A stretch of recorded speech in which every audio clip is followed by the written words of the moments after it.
Jeremy, you might stand. All right, good morning, everybody. We're going to get started with students and employees. Allegiance to the flag of the United States of America and to the republic for which it stands, one nation under God, indivisible, with liberty and justice for all. God, we thank you for the opportunity to come together and do the county business. We ask you to give the commissioner wisdom and insight as they lead the county. Pray that you watch over this meeting and cause your will to be done here. We ask you to protect our county employees as we go about serving the county. Pray in Jesus' name. Good morning, everybody. I'll make a motion that we approve the minutes from last week. I'll second it. Motion been moved and seconded. All in favor? Aye. Aye. Make a motion, we approve the bills in the amount of $414,681.39. I'll second that motion. Motion been moved and seconded. Any more discussion? All in favor? Aye. Aye. I've got several things for you right off the bat today. First of all, we need to reschedule next week's regular meeting to Tuesday because we'll be closed for Memorial Day on Monday. We just need a motion to reschedule that meeting. I'll make a motion we reschedule next week's meeting for Tuesday, the holiday. I'll second it. Motion been moved and seconded. All in favor? Aye. Aye. And then I have 4 adds and abates. Total change on that is an increase of $104.82.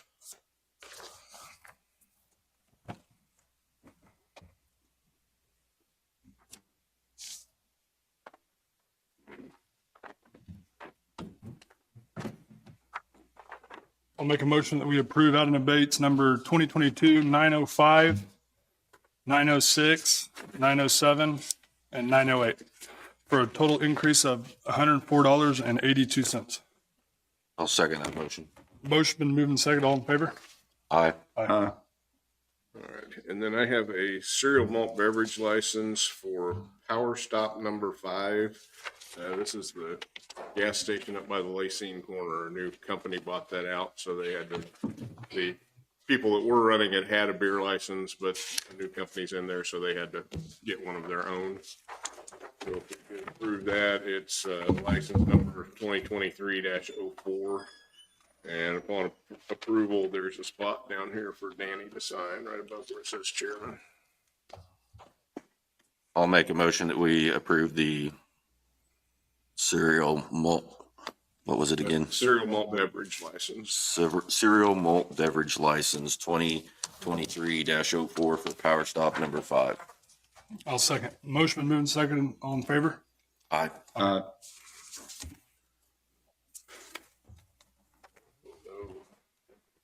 I think that's probably all I have right at the moment anyway. Gary, you got anything right off the bat? Nothing's perfect.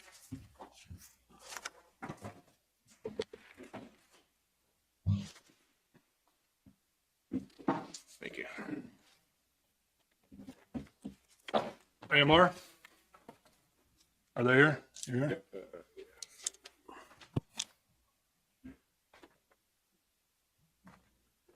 Good morning, Gavin Anderson of American Medical Response.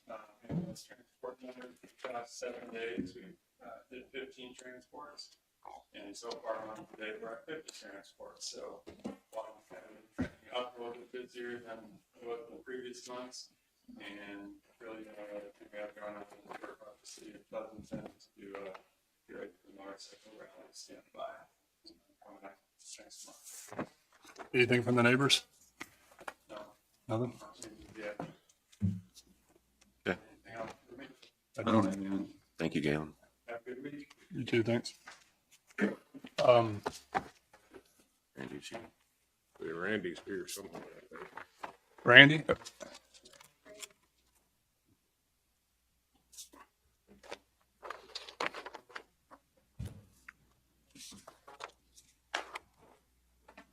Morning, Commissioners. Randy Higwell, Linn County Fire and Emergency Management. Give you a copy of last week's report. We had 6 incidents over the last 7 days, brings our yearly total up to Hey, Randy, 170. will you turn your mic on? I think it. There he did. Oh, it did. Okay. Yeah. Brings our yearly total up to 177 incidents. We did have a hazmat release on Saturday. It was on private property, private company, diesel fuel spill. So it was a large one. Didn't affect road right of ways or anything. KDHE will be here this morning to help deal with that. Other than that, I have nothing unless you guys have any questions. Okay, thank you. Thanks, Randy. Is Sheriff here? Yeah, he sent an email saying he was in the northeast part of the county on an incident. Is he not here? No. I've got his Yeah, I don't have that on my computer. report if you. Copies of it.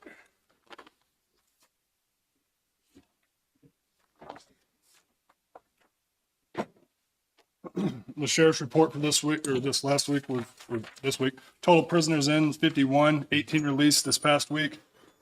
Farmed out 0, total farmed in 30, 105 911 calls, 3,992 total jail contacts, 586 calls for service, 9 service papers served, 3 VIN inspections, 10 new cases opened, 13 closed, 4 vehicle crashes, 95 SRO activities, 158 bailiff contacts, and 6 livestock out.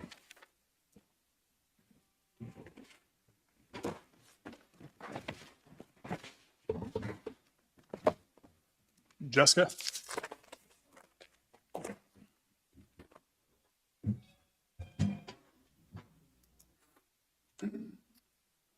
Good morning, Commissioners. Jessica Hightower. I just have one quick thing for right now. I had Teresa Whitaker resign from the Economic Development Committee. I would like to appoint Becky Hegwald to that committee. She would serve as my city representative, and she lives in Pleasanton, so she'd be in Danny's district. I'll make a motion that we allow Becky Hegwald to take Teresa Whitaker's spot. I'll second that motion. Motion moved, second, all in favor? Aye. Aye. Thank you. Thank you, Teresa, too. Jessica, do you have anything else? I'll be involved in the contract discussion later, but that's Okay. Let's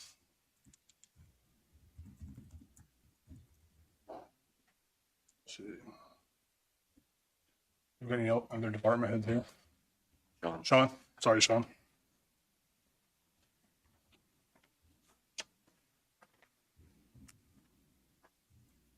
Sean West, Public Works Administrator. Update on the senior center.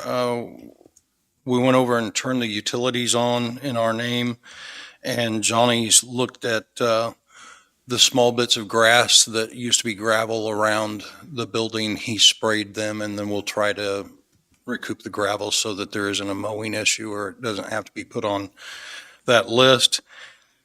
I sent you a group of burial permits, BP 2023-03 for 7846 West 1525 Road, BP 2023-04 Casada and 1250, and BP 2023-05 at 1163.5 West 1150. The foreman and I have both signed off on those. The originals to be signed.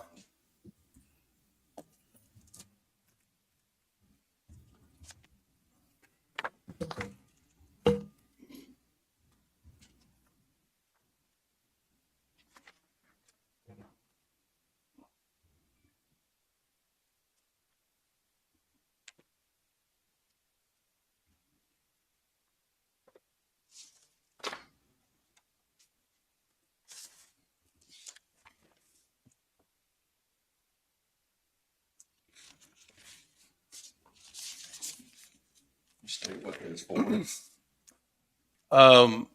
I'd have to look at them, but they are, I believe, 3 are water and 1 permit has a water and electric on it. That's what it looks like. Yep, water and electric. They're all the same company doing it. Correct.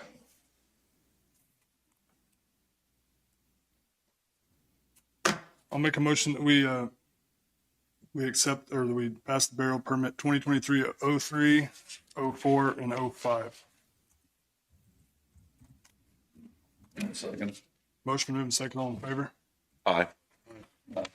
This one checks for all 3. Correct.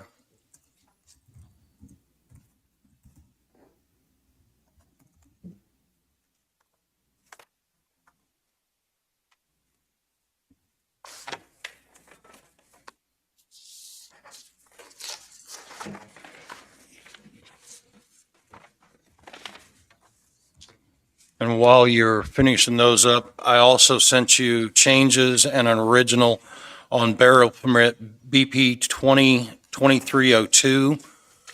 This is a fiber bury that's coming from the west and going now around Lacine instead of through Lacine. They decided to reroute it.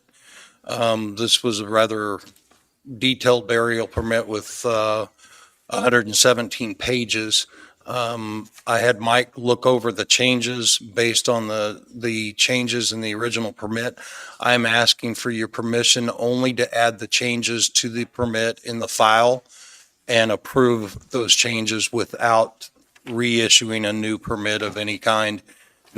These changes are only change in route. They don't change anything on our end, and I believe they should just be added to the file as changes that were approved.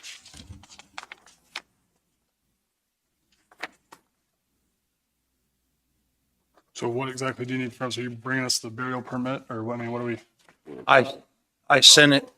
I haven't been able to get on my. You want to do a motion to approve the changes to the existing permit? Okay, I'll make a motion that we approve the changes that Sean stated to the existing permit. I'll second it. Motion been moved and second, all in favor? Aye. The next thing I have for you is the right-of-way and construction easements for the Hell's Bend project.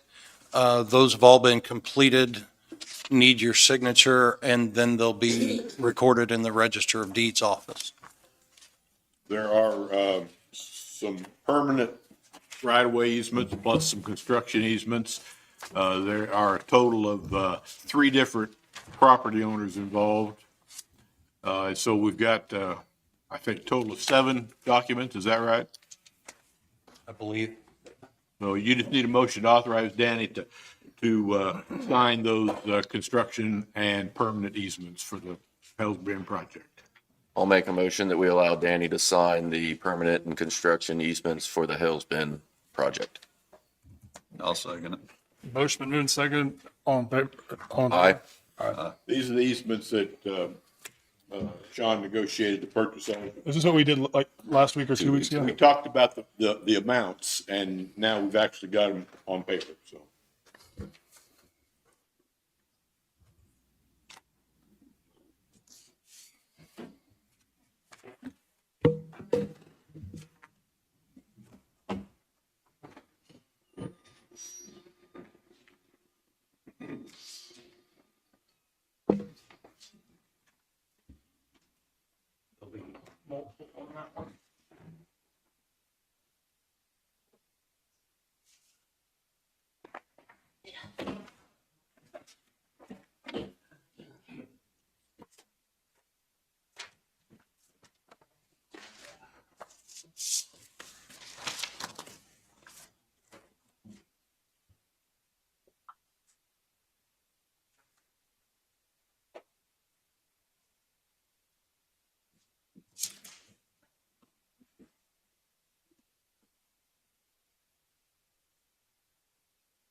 Next thing I have for you is transportation. We had to pull a blue bus. If you remember, we took or had to pull a blue bus back in service. We took it out, put it on the list to auction. The green bus went down. Both heat and air went out of it, and then a windshield was cracked on it from a rock chip that started to splice. The issue for me is this bus is, we've got the new bus on order, the new minivan, which will be smaller. It'll be a 2 wheelchair and 3 passenger bus. I don't see a reason to throw a lot of money into the green van at this point when we can pull the blue bus, save it till the auction, and then auction it at the point that we're ready to get rid of both of those buses rather than put a lot of money into the air conditioning system, which has failed 3 times on that other bus. So unless there are any other objections to it, I just see us throwing money out the window unless we try to use what we've got in our inventory until we get ready to auction it off. Do we have any idea when the new one's coming? 4 months out is the timeline being given at this point. No problem. The last thing I have for you at this point is, some time ago, we looked at a bunch of park bids.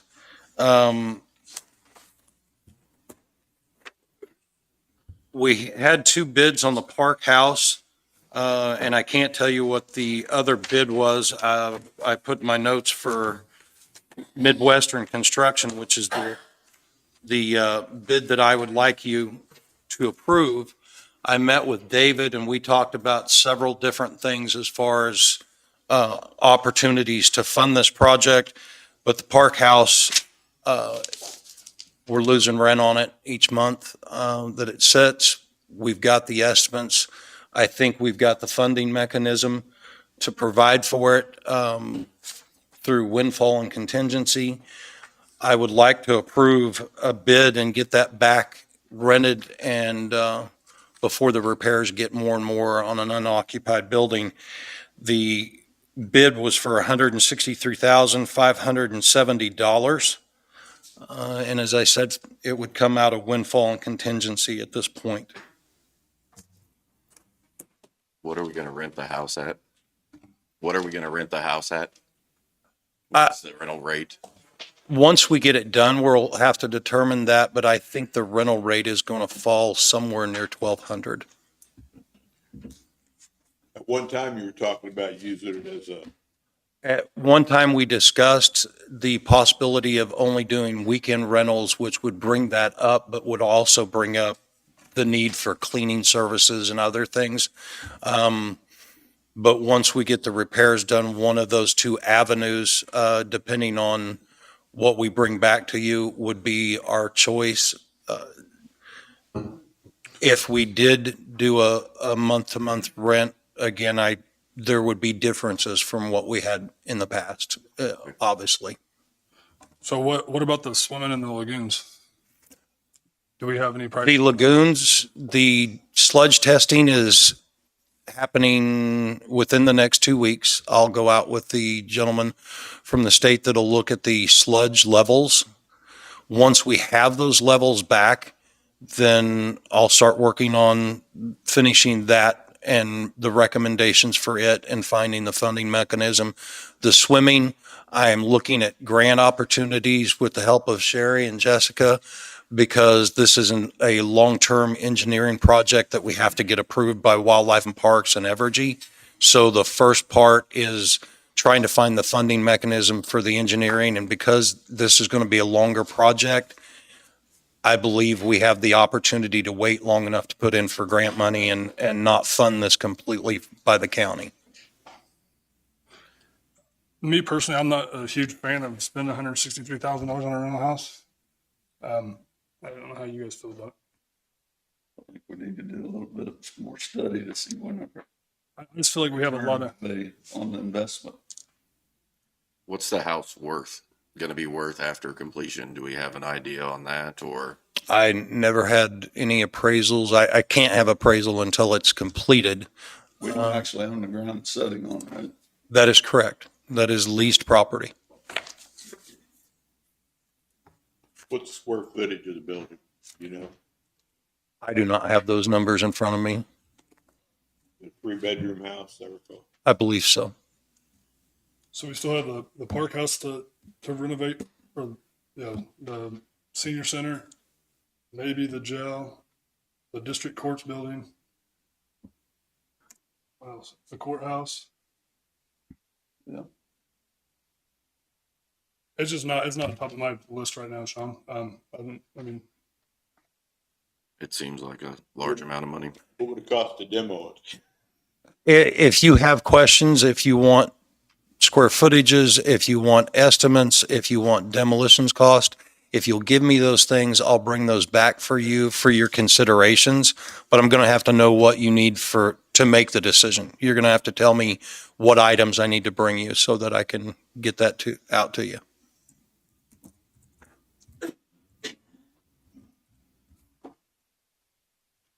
I want to see what we're looking at projecting the cost of the property to be worth after it's completed. well, we wouldn't be able to do nothing with the property We anyway. can't do anything with it when it's sitting on the property. So, I mean, makes it be a big issue, doesn't it? I would say it does.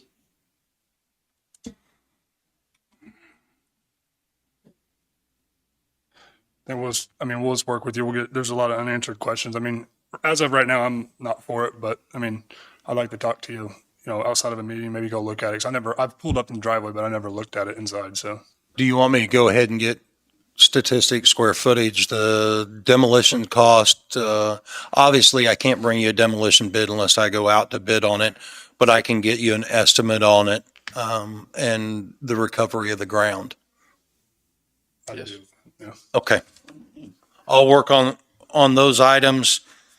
Noxious weeds, I have an update for you.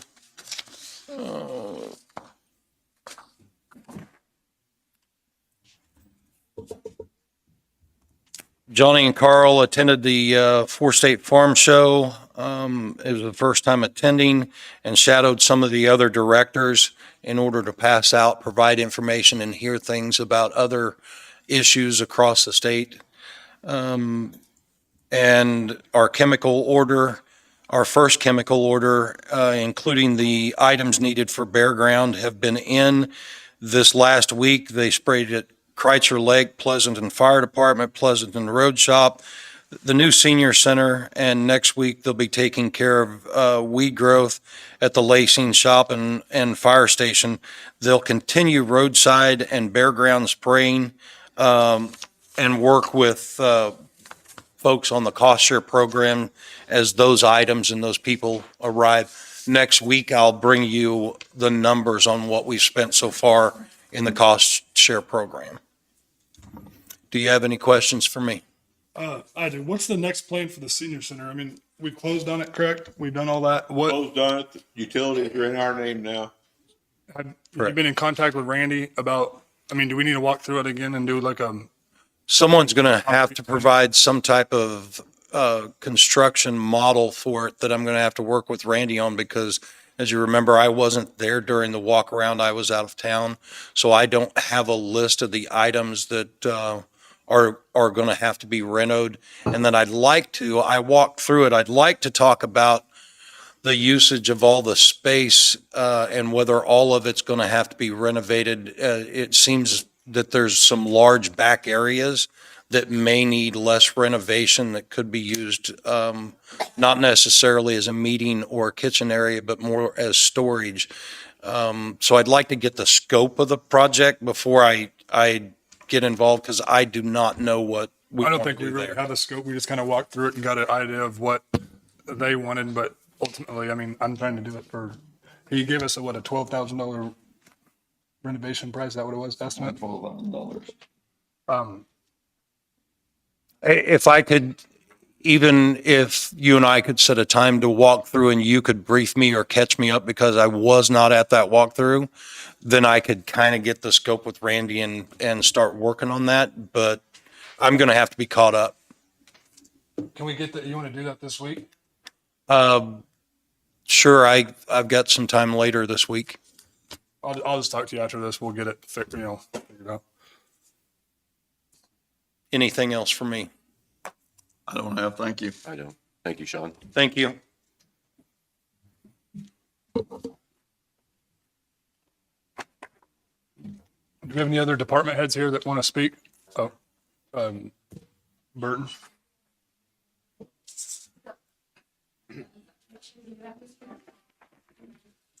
Burton Harding, County Attorney. I'm just here to want to give the commission and the public an update. Obviously, we had an issue that took place at Tanglewood last week that resulted in a substantial amount of damage to that property in the homeowners association. Late last week, I think Friday afternoon, my office received a bunch of videos and reports from the sheriff's office. So based on that, my staff was good enough to work through the weekend and prepare. We got a bunch of complaints prepared, criminal complaints ready to go. I signed those earlier this morning before I came over here. Those are either on file now or will be within an hour or so.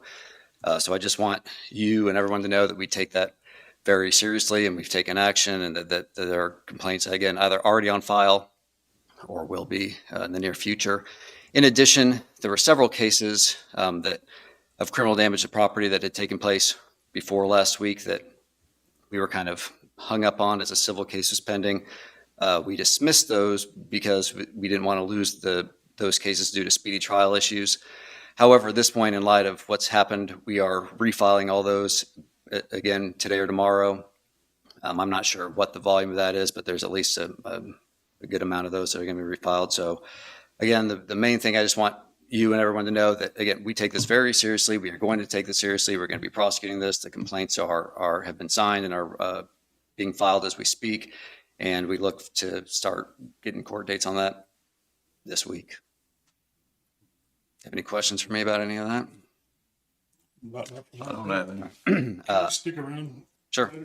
I've got to go probably by 10:15 or so, but I can be around till then. But I guess that's it. Just to emphasize, this is, we know that these issues have been issues for years. This is something that we have been butting heads with for a very long time, and I know everyone in this room is aware of that.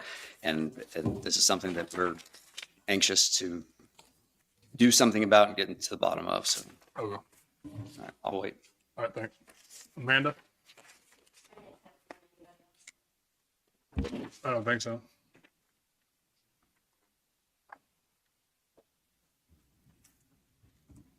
Good morning, Amanda Snyder, Linn County Health Department. I just have one thing. We very briefly last week discussed the drive-through parking lot for our building. The road crew who had looked at that, they are ready to do it.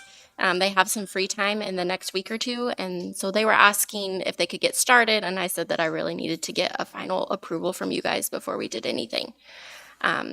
I believe if they don't start now, then they will move into their asphalt, so it'll probably be fall or possibly early winter before they would have time to work on it again.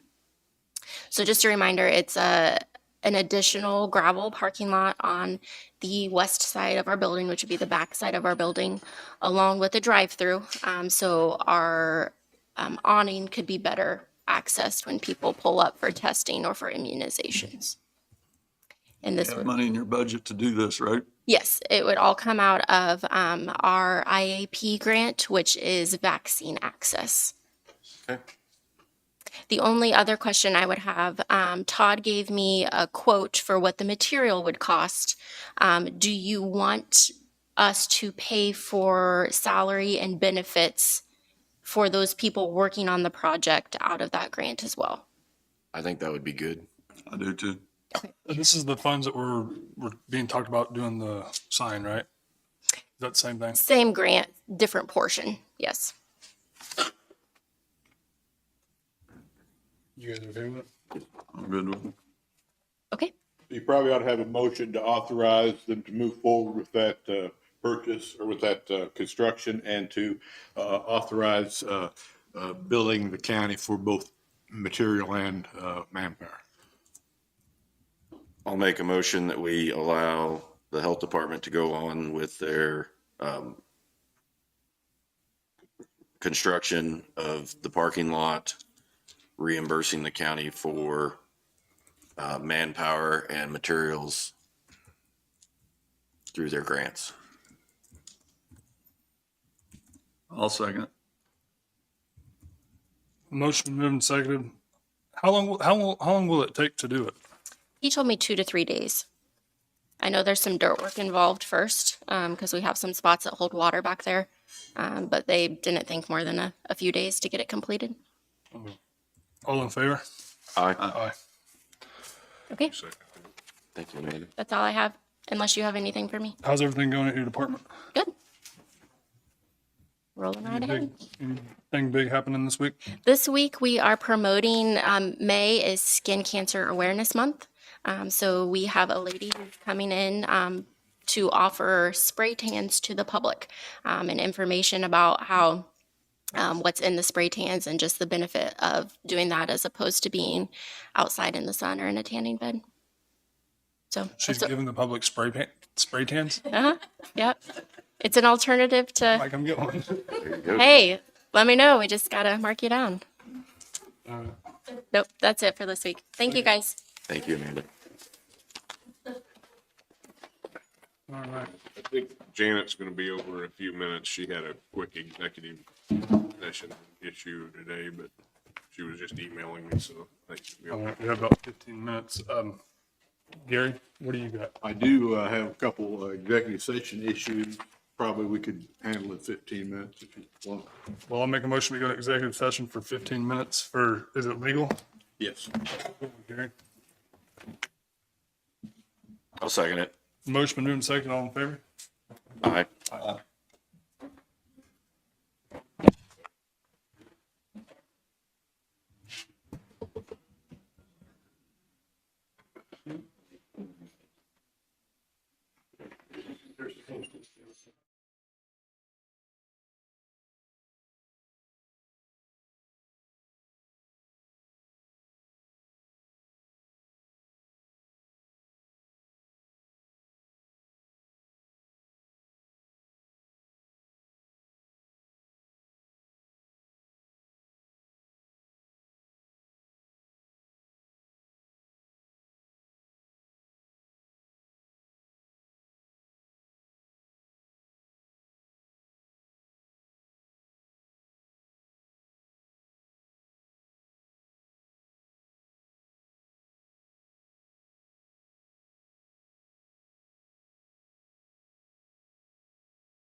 Janet, are you ready?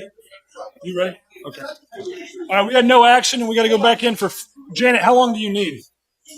10 minutes for legal? Or what do you need Personnel. for? Oh, personal? All Personnel. right. I'll make a motion. We go back in executive session for 10 minutes personnel with Janet Clevenow. I'll second it. Motion been second. All in favor? Aye.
All right, we had no action. I know most of you guys are probably here for the Tanglewood incident. Is there anybody that is here for anything other than that needs to talk during public? I'm going to open it up for public comment here. If you want to come up and state your name and the reason you're here, come on up and let us know. So. I want to talk about the trash compactors. Is that now or? That's later. Yeah, we're going to be there at 10:30. We're going to try to get on that. You about the Tanglewood? Yes. Does anybody else need anything? I'll be on that. Nothing. I want to try to keep this as civil. I know there's a lot of people here, and I know the incident happened. We're going to open it up. If you want to come up, say your name. We don't want to get no argument here because we're kind of just in the same loop. We know what happened, but we don't really have a whole lot of say in it. So come on up and state your name and while you're here. And in the interest of time, I kind of prepared a statement so we don't ramble on. First of all, I'd like to thank you for allowing us to come and address the county commissioning meeting today. And I'd like to also start out, and I don't know if you can do this or not, but there's been a lot of discussion and controversy on whether the roads inside of Tanglewood are private or county. Is there any way that you can? I can clarify that they're private roads. All right, I wanted to make sure that was on record, so that puts in. Okay. The Tanglewood Homeowner Association has taken the steps that the county has prescribed to allow some law enforcement on those private roads, but they're private roads, they're not county roads. Very good, thank you. Oh, sorry, my name is Randy Adams. I'm the current president of Tanglewood Lake Owners Association. By now, I'm sure you're aware of the incident that took place at Tanglewood on Thursday, June 18th. What took place was an organized and pre-planned destruction of property by an estimated of up to 40 people. Many of those participants were not even owners or current owners of property within Tanglewood.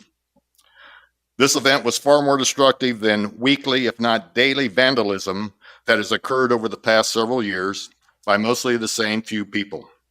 That is cutting chains, removing bolts, cutting locks, and so on to prevent the use of our gates. We have been forced to spend countless hours and financial resources making repairs to keep our community, our lakes, and our property as safe as possible. This event caused thousands, maybe up to 100 to 200,000 because it was damaged, causing us to redo everything. This mob destroyed our gates by cutting them with power tools. They removed all of our card readers by cutting off their mounting poles. They cut and disconnected all of the power and lines to our property or to the gates. And they removed all of the very expensive operator and mechanisms required to operate our gates. Once removed, they dragged their spoils to our maintenance department. And unfortunately, we have yet to determine if anything they touched is still salvageable. Our association has made every legal attempt to prevent the relentless vandalism and hold these vandals accountable. We have enhanced the protection of our gates, filed countless police reports that are all on file, and provided video evidence of these criminal acts. Yet vandals were not penalized enough to discourage this type of behavior. Due to the lack of response and effort by law enforcement to stop this destruction, combined with a statement of the leader of the event, and I quote, "The sheriff is already put on notice. He knows what's happening. End of quote. Next quote in that same statement, they are very aware of the injustices we have been dealing with. Trust me, they know. We request that the county conducts an independent review and investigation on what led up to and what can be done to prevent this from ever happening again. We also, since motions are high and because of our exposure without the gates, we also request additional support of officers to patrol Tanglewood during the upcoming busiest weekend, Memorial Day weekend. This event is a black eye on Linn County. Our tax-paying members deserve more effort from the county in stopping such behavior and ensuring that nothing like this ever happens again. The people involved with this event must finally be held responsible for the majority or be held accountable and prosecuted to the full extent of the law. Our lake community is responsible for the majority of the growth in tax revenue in Linn County. Who wants to buy property in a county that cannot protect their property owners from what happened on June 18th? May 18th. I'm sorry, that was a typo. See, we make mistakes too. And I appreciate the fact that you have limited control on some of these efforts. But these are the issues, and I'm sure you may hear more issues from the other speakers. But thank you very much. Thank you, Randy.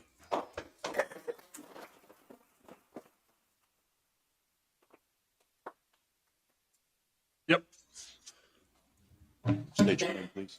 My name is Stacy Promdahl. I'm the Republican Committee Woman for Scott Township, and I'm a citizen and member of Tanglewood Lake. I am very disappointed in the actions of two of my fellow Republican elected officials, Kevin Friend and Trevor Jacobs. First, Trevor Jacobs, as a district representative, should have had the knowledge to look at all sides before making a reckless decision to hold a meeting with an individual involved on the May 18, 23 incident. A portion of the so-called peaceful protesters were not owners of our wonderful community, and the rest loved drama and breaking rules. If they love this community so much, why are they tearing up our lakes? When terrorizing our lake, too. We have beloved members that are retired, disabled, hardworking to make this community what it has become today, beautiful and amazing. It took your words at the meeting to incite this event. Shame on him. Second, Kevin Friend. It is extremely hard to believe that you did not know what was about to happen. It would have been awesome to see that armored car you purchased come to our rescue and help the only 2 deputies dispatched. The small children running around and in the arms of active participants was dangerous. Why weren't you there? They all had a gathering at our shelter house for more than 30 minutes after the incident. Plenty of time after you noticed that text. I am a law-abiding citizen. Why don't I have your cell phone number? Why would they text you personally to tell you it started if you had no prior knowledge? That is what I took from the article that was posted in the Linn County News. Your lack of action and clear irresponsibility to taxpayers is appalling and embarrassing. Neither one of you have destroyed the spirit and drive of Tanglewood Lake and its good members. We will build back and be stronger as a community.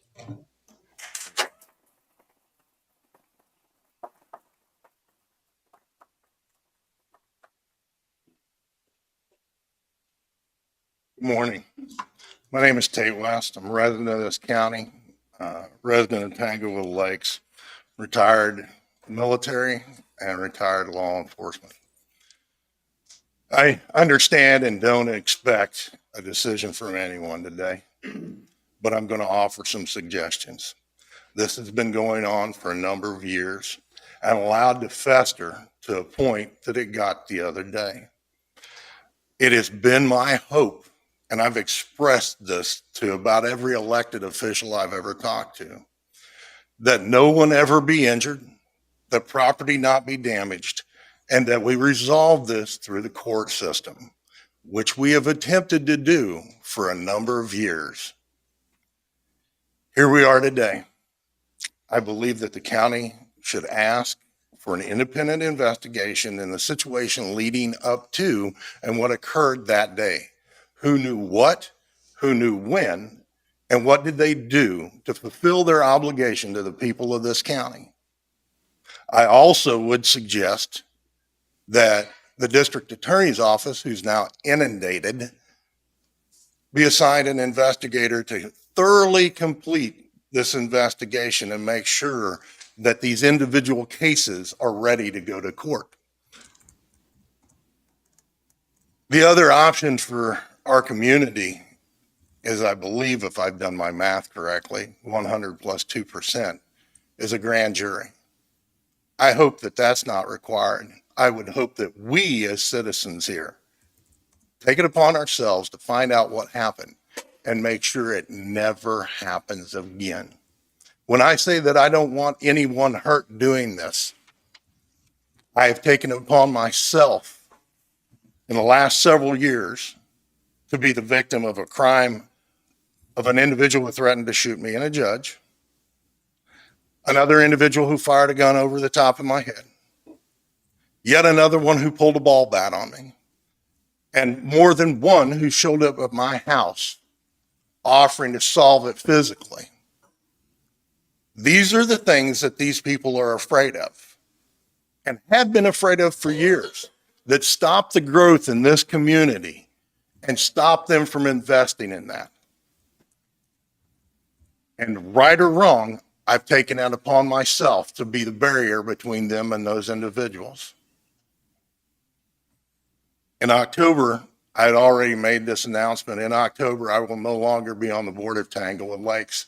I owe something else to somebody else, and that's my family. They have endured this for 7 years. They put up with 26 years of my military service, 8 years full-time law enforcement, and another 10 while I was in the military. And the first 3.5 years of my retirement, this is how it is spent. So I'm going to devote a little bit of time to them. I hope someone else takes up this cause. Thank you.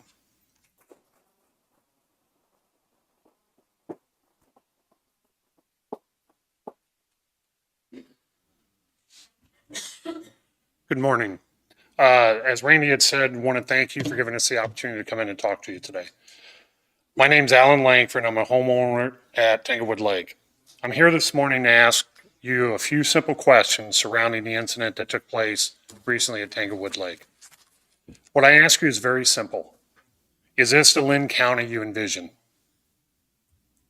Is this the subject you want the top officials in Topeka to be focusing on for Linn County each and every day? I seriously doubt it. The solution's simple. Hold, pressure, request, and demand that people do their jobs. Simply put, accountability.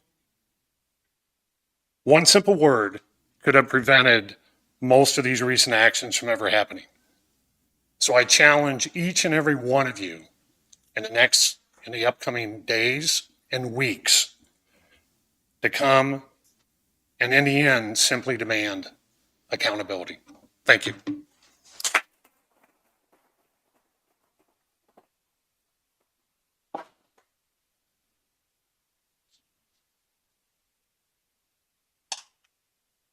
Anybody else?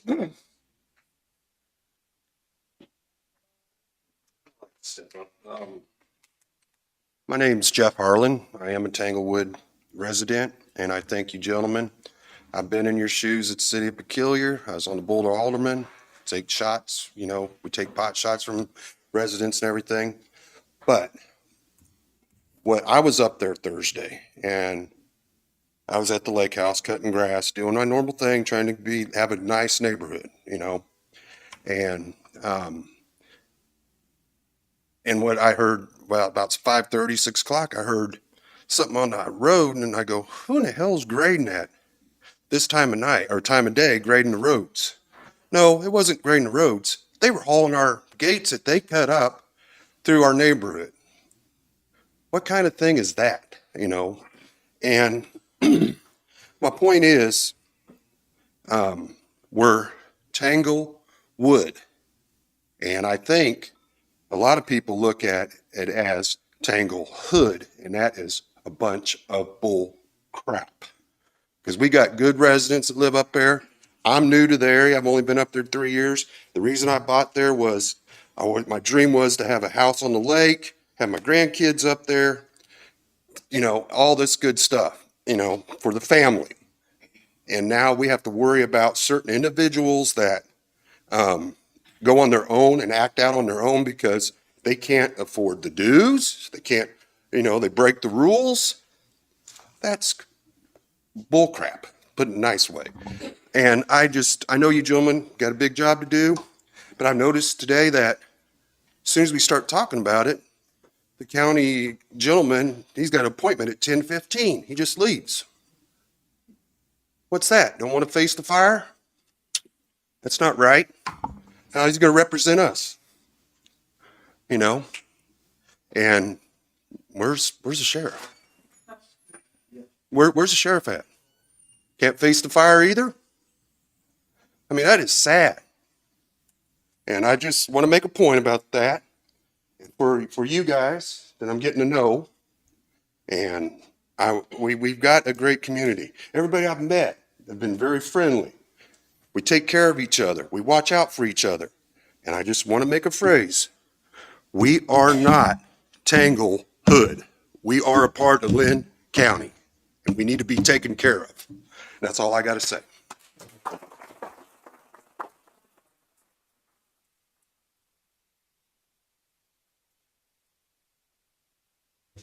Hello, my name is Don Bendetti. I'm a resident of Tanglewood. I've built a home there and been there for about 3 years. I'm retired corporate executive who was involved in bringing thousands of jobs into both Kansas and Missouri. And there's not much I can add to what has already been said, other than the fact that everything I've heard so far this morning at your earlier meeting, I don't think there was anything more important for you folks than to deal with this situation.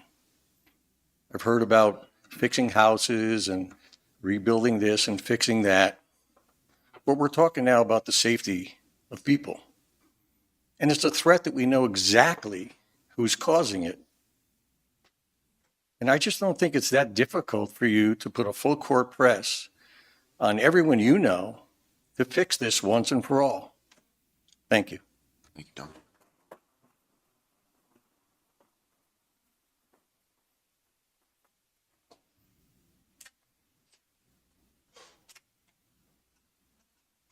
Hi, my name's Leslie Brown, and I own property and a house in Tanglewood. We bought it during COVID, and like others, that was a great time to buy to spend with your family and your friends. And I hope today that we've demonstrated that what happened, I felt like there was a lot of tension when we came in the room, like you guys kind of thought, oh, let's keep it peaceful and all. The majority of the folks out at Tanglewood are peaceful folks, and I hope that you've seen that today. We love our community. We really want to retire down here. This is my home going forward. I want to bring my kids, my grandchildren down here, and I want to be a full-time resident. So I hope that you've seen that today. Thank you. Thank you.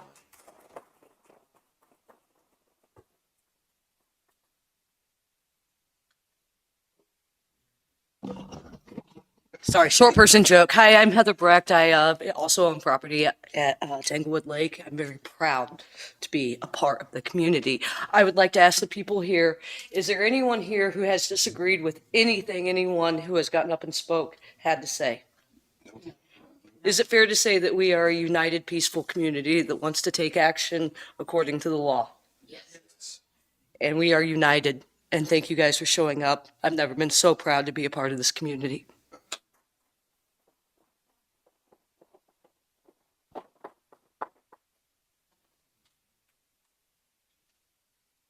Anybody else?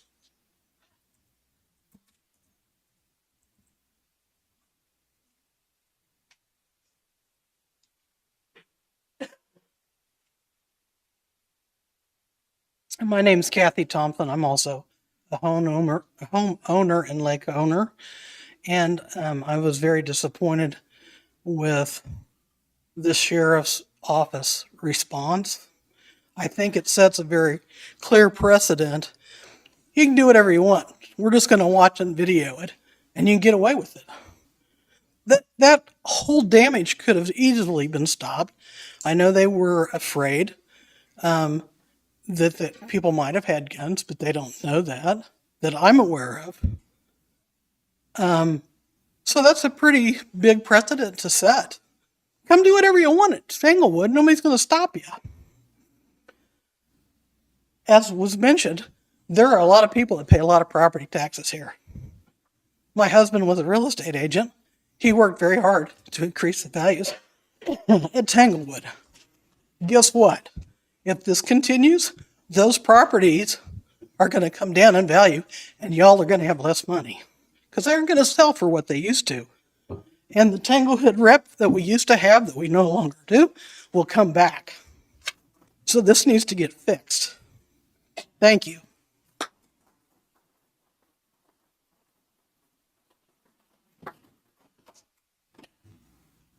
Anybody else?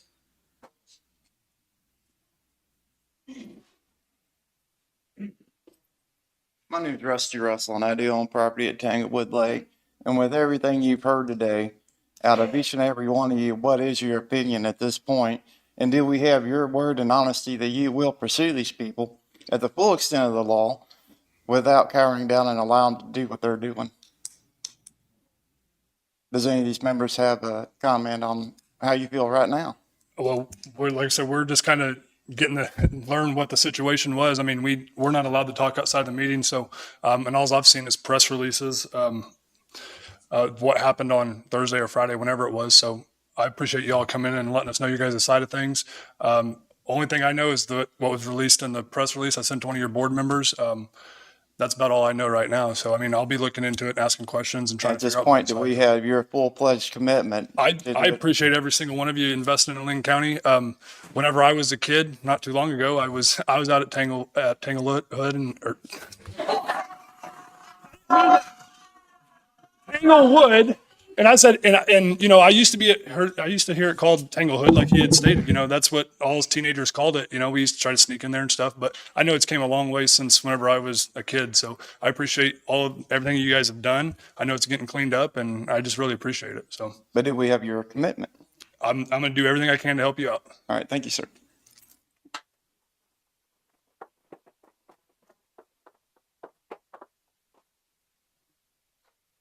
Anybody else? All right. Well, I appreciate everybody coming in here and rallying together. I like the support. So you guys have my number. You can get on the internet and get it. I don't know. I think these guys are on there too. If you guys have any questions, we'll try to help you out as much as we can. So like I said, we only know your guys' side of the story right now. So appreciate you all coming in. So what do we do? I mean, what are the next steps? I don't really have an answer for that. I know that Burton, like Burton had stated, he's doing his investigation. That's about where it's at, right? The county attorney has filed charges against individuals involved with Thursday's circumstances. Those charges will be pursued through the court. I think he's taken it very seriously.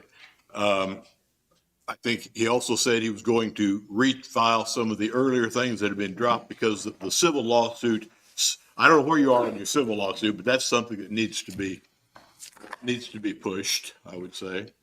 But I'm not giving you legal advice now. I'm just, one thing that comes to my mind, were very many of you in Linn County when Linn Valley Lakes became the city of Linn Valley? Probably not too many of you were here, I don't think. They about reached a kind of point where you are, where there was a large group of folks who really wanted to see things improve, but it was difficult under the circumstances, and that's when they decided to become a city. And once they became a city, it gave them some tools they didn't otherwise have to enforce the regulations and laws that they needed to enforce. I'm not necessarily saying that's what you have to do, but give that some thought. I don't know if Sheriff has any. Sure. I mean, can you step to a mic here? You go ahead. Go ahead, Randy. No, you're fine, Randy. Yeah. They just can't hear you if you're not here. Okay. to address that comment, I feel that, and I'm not saying Linn County was wrong. They have a tremendous amount of investment in making that decision to go to a city. Why should we accept less than county effort of law enforcement if we're not a city? We still pay taxes. We still live in the county. And to say, well, if you become a city, all things will be better. Why should we face that alternative? Thank you. Oh, Yeah, one thing I would ask moving forward, but, okay, is one of the things we've been trying to do as a board is trying to keep communication. Okay. Because we know that once something gets on Facebook, we know where it's going. Okay. And one of the things I would ask the commissioners, if you can, is to give us an update. As you're getting the update from the sheriff, you're getting the update from the prosecuting attorney, the status of things as they move down, is to be able to give us, send Randy, hey, here's the status of things, okay? Because if not, what's going to happen is people are going to continue to call the sheriff's office, people are going to continue to call the prosecuting attorney's office. What's that? Where's it going? What's happening? What's not happening? And I think if you guys can help us, help you in the communication, I think it would go a long way. I think it's important for everybody to understand the sheriff doesn't report to the commissioners. The county attorney doesn't report to the commissioners. Is that an accurate statement, Sheriff, that you don't report to the commissioners? That'd be And true. therefore, they have no authority to require him to keep them posted on anything. and we Let typically, me ask you a question. Does the sheriff keep the county commissioners abreast about what's going on in the county? Yes or no? yeah, I mean, I think yeah, he does. makes a weekly report. But we don't, I mean, we usually don't get down into nitty gritty about individual cases and stuff like that typically. Well, I'm not talking about individual cases, I'm talking in general. So again, I'm trying to help you guys diffuse the communication gaps. Obviously, Appreciate it. Good morning, Commission. Kevin Friend, Linn County Sheriff. Sorry for my tardiness. My crew this morning was in a chase and we've ended up on a little Manhattan, stuff like that. So nevertheless, I think anybody would know that I usually attend these meetings. I'll address the incident the other night from my perspective. And I know there's a lot of folks that are unhappy. I've paneled, I don't know, a couple hundred telephone calls since Friday morning. They started about 6. And that's great. I was glad to talk to a lot of people. There's probably folks in this room that I've talked to. So on Thursday night, of course, the incident occurred at Tanglewood where the gates were removed. I think that everybody in this room would agree that this was a well-organized situation. I'll tell you how it started for me. At 5:28, I received my phone received a text message from Eva Rijos. She might be in the room, I don't know. I don't know. She should be, and she will be. You just got to give it time. Okay. So anyway, I received a text message from her, and it said they were going to tear down the gates.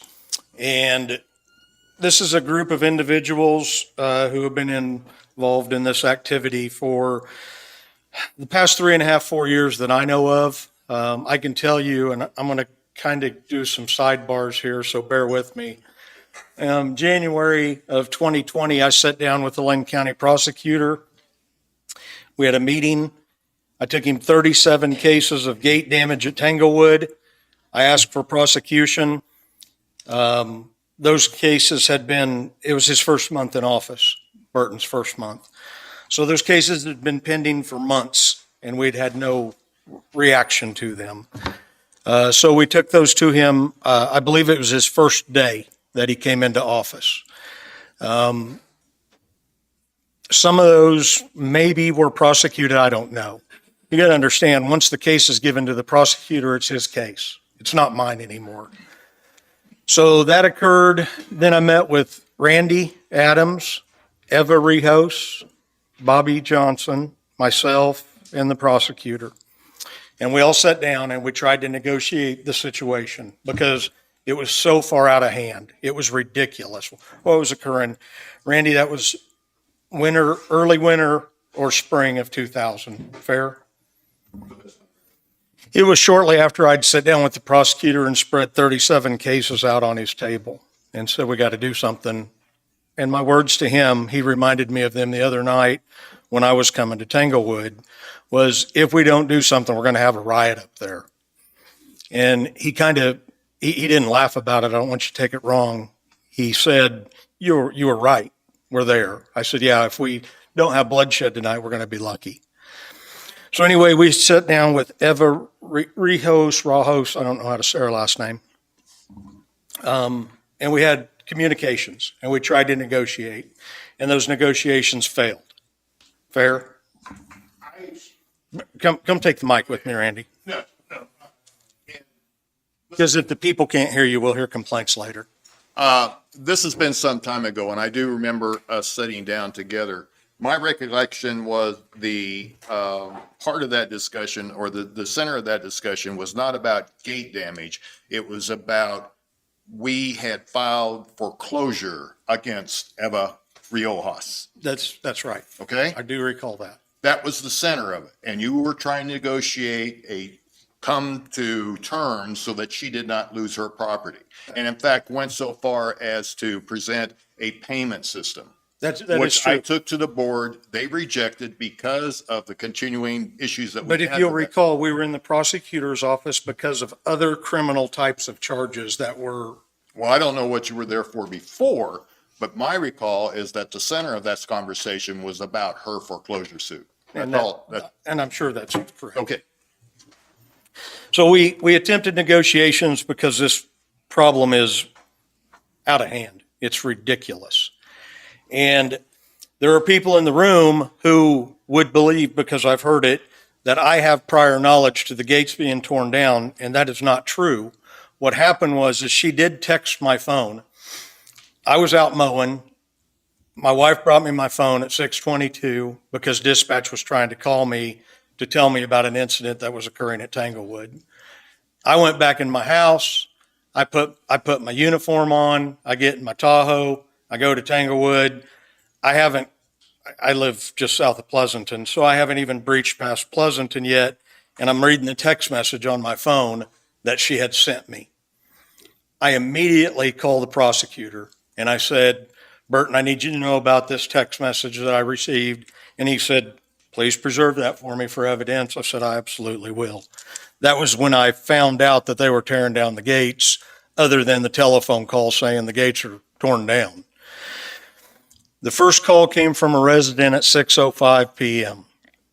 And that call says there's a whole bunch of people at every gate, or a whole bunch of people at gate 3. I don't remember it, the exact call, how it was, but they're tearing down our gates. Our guys were on US 69 on an injury crash. They pull one of them from the crash, and that was Craig Haley.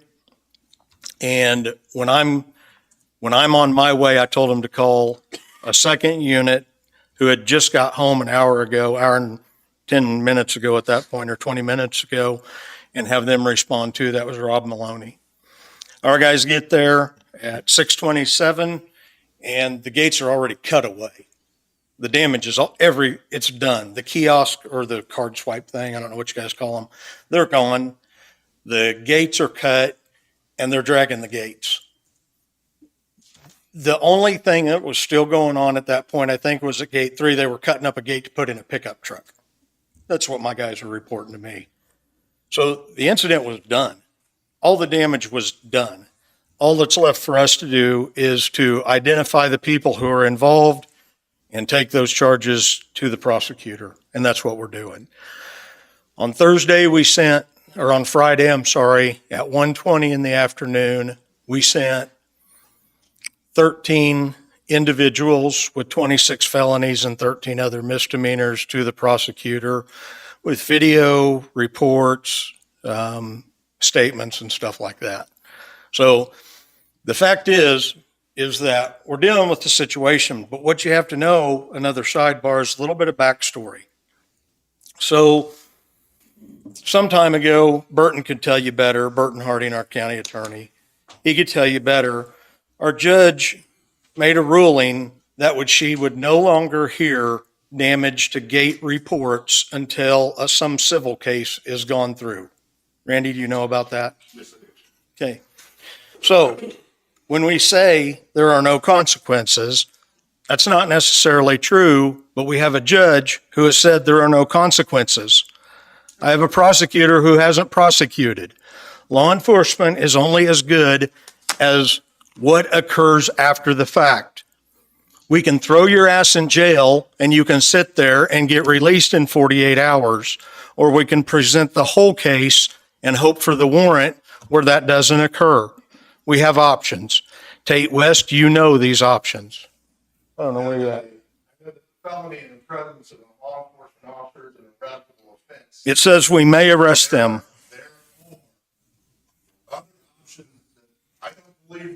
Tate, if you want to talk, come up and get on the microphone so the people will hear you. There are options, and there were options that day. There are questions that people legitimately have, and I think for everyone's benefit, to include yours, someone from the outside needs to give credibility back to this department. We need to answer why a state representative who preaches at the jail and has a relationship with the sheriff's department has been named in this repeatedly. And has he been talked to? We need to know why and when everyone knew, and what was their response, their specific direction to the people that work for this department. Now, make no mistake, we disagree. I intend to do and work diligently for the people that live here within this system. We've done it, and we've had this discussion. We're constantly told, go to court, go to court, go to court. That's exactly where we've been. Civilly, criminally, and we have done everything humanly possible to pursue this. Okay. Wait, don't leave, please. What would you wish that I do to make the court cases, the resolutions different, Tate? Because nothing is occurring when these people go to court. They get a free ride. If you want to talk about frustration, talk to my deputies who write 70 cases in the last 2 years for gate damage at Tanglewood. We don't like it either. Well, first off, number one, let me address the Trevor issue, please. Trevor Jacobs, our state rep, got called by them. He told me, I called him. I've talked to him and said, what are we doing?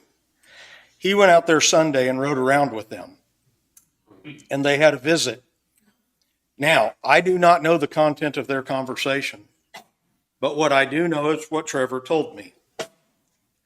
He told me, he said, I didn't ever tell him to tear down the damn gates. He said, I don't get behind mob activity. Those are his words. You can ask him. He'll be happy to stand for them.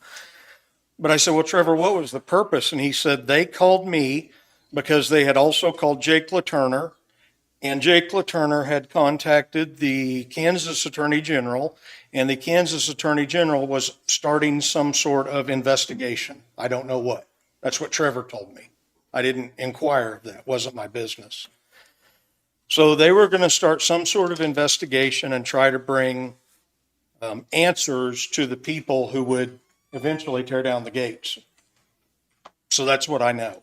Trevor called me on Wednesday morning and told me he had been out there and wanted to know what I thought about the situation. And I told him, I said, Trevor, we've got a load of these cases in court. We're waiting for this thing to burn out. I don't know what's going to happen with it. I said, but the problem is the judge has stifled any of the criminal allegation cases because of a civil case. And I don't know what that civil case is all about. Something to do with the gates, I assume. Please, for God's sakes, let's tell the people what we know. We all gotta get a horse done talking. First of all, the civil case was, the ramifications of that happened within the last year or so. This is a situation that's been gone on for ever since I've been on the board. So we can't use that as a deniability for this particular case.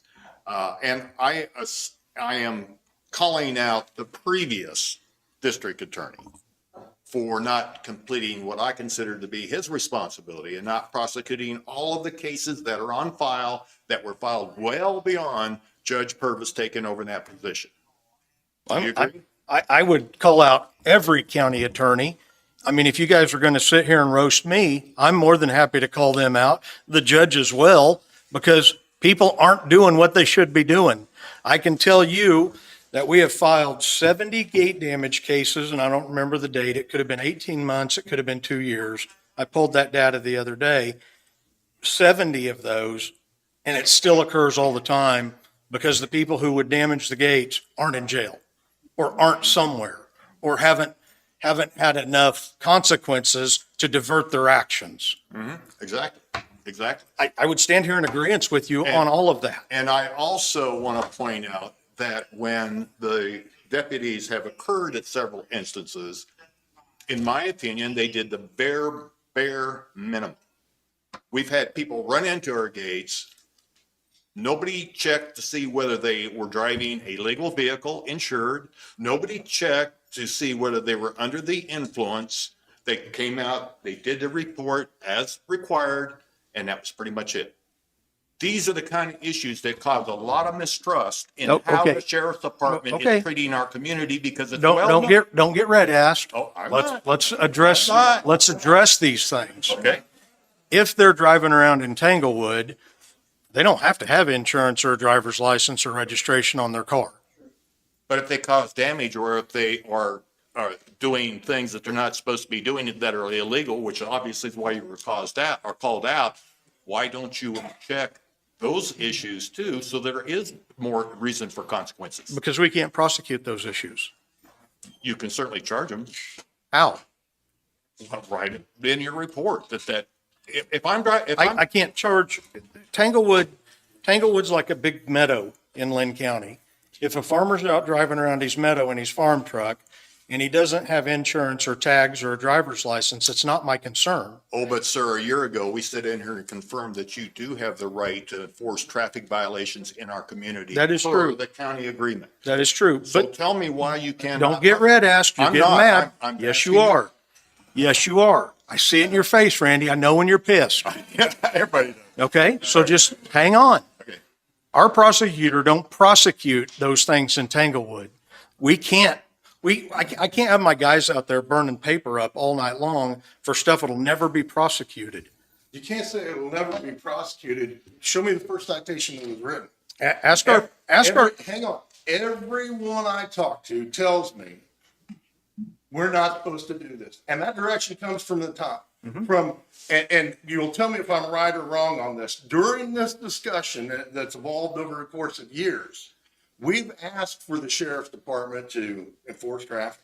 We've asked for the reports to be complete and accurate. And I'll be the last person to ever jump on one of these deputies. What I'm saying is the direction from the top is where I'm questioning. At what point during this discussion, and I believe you'll remember this, were the board members of Tanglewood Lakes told that we face arrest for criminal restraint? After a judge wrote in one of his orders, and I mentioned this to you, that we have the right to enforce this, I offered to get that for you, and your comment was to me that not all judges are right. I don't know, Tate. I really got all done with you a long time ago, to be honest. I booted you out of my office because you was there being not decent. No, because I do not tolerate someone calling me on the phone, cussing and yelling at me. I don't recall that. I recall it. Hey guys, we're gonna have to get moving on this. I know that this sounds like a lot of little details. We're gonna have to, maybe we can do a town hall meeting or something. We all get together and try to have a civil meeting about it. But this isn't the place to get in the nitty gritty and details about that stuff. So we got to keep moving on. We got people, we got an agenda. So Sheriff Brand, and why wasn't backup called for when your deputies first arrived? I mean, do you have outside sources, or are we totally dependent upon just a few officers that you have in control? Is there highway patrol? Is there other departments that you can call? We had called the highway patrol to come take the crash, and they denied anybody at that point. If I call highway patrol, 2 to 3 hours out a lot of times. We have one trooper in Linn County, and he works the whole region. So, no, there's really not other people to call. I mean, It's scary, but thank It you for is. your response. yeah. Can I say something? I wasn't going to speak this morning because I'm no longer a resident of Tanglewood. I am an ex-resident. I'm an ex-board member. I know personally a lot of these situations. Talked about when Mr. Thompson talked about court cases, civil cases. I'm involved in one currently now. One of the key players, the one that's suing not only the board members, but the Tanglewood Lakes. He's one of the key players in this incident he's one of the insurrectionists, criminals, whatever you want to call them. I've seen on video where he's got the sawzall cutting the gates up. And Who are we talking about? I don't need to mention the name, but he's Well, we're all kind of here. Who is it? I'm in litigation now. There's a civil Oh, case. Okay. I don't know if it's, Be a public civil case. let right? me say this about that. He's then the individual with the alpacas. Oh, starts with a T. Somebody say it, for God's sakes. I'm not going to say the name, but, Okay. I know who you're talking about now. okay. He's in the civil case, and we have the next court date, I think it's July 10th. He's in the videos that you should have. He is? He's in there tearing up the gates. He is. Okay. I'd also like to say that due to the lack of enforcement, the harassment that this guy's given me, I've been to your office. He threatened to kill me. He's threatened harm. He's threatened violence. He's harassed my family. All those reports have been filed They didn't go. Where'd they go? to your prosecutor. He told me this morning, I talked to the prosecutor. He's not aware of it. That don't surprise me. Well, that didn't go anywhere, but due to these lack of enforcement, Is it lack of enforcement or lack of prosecution? I think both. I say both. All right, guys, Anyway, you got to wrap this up. they forced my we had to move. My family would not bring my grandkids down to the lake. The whole thing was for my family. It got so bad with him out, we couldn't even go out in the front yard. I lived across the street from this individual. I remember I talked to He you there. threatened me. And your comment when I came in to get a copy of the police report, well, he threatened to kill me too. He did. What'd you do about it? You didn't do anything about it. If I was a law enforcement, somebody threatened to kill me, I would make sure something was handled. No, I didn't file anything over that. Absolutely. That's my point. People aren't doing their jobs. Well, I was the victim. I would have been the alleged victim. I chose not to be. Move along, Dick. You're the sheriff of the county. I thought you could do something. People are going to be upset. Go ahead. Thank you for your time. Thank you. My name is Barry Mitchell. I live in county. I live in Linn County at Tanglewood Lake. I've been on the board. I am part of the people that are here.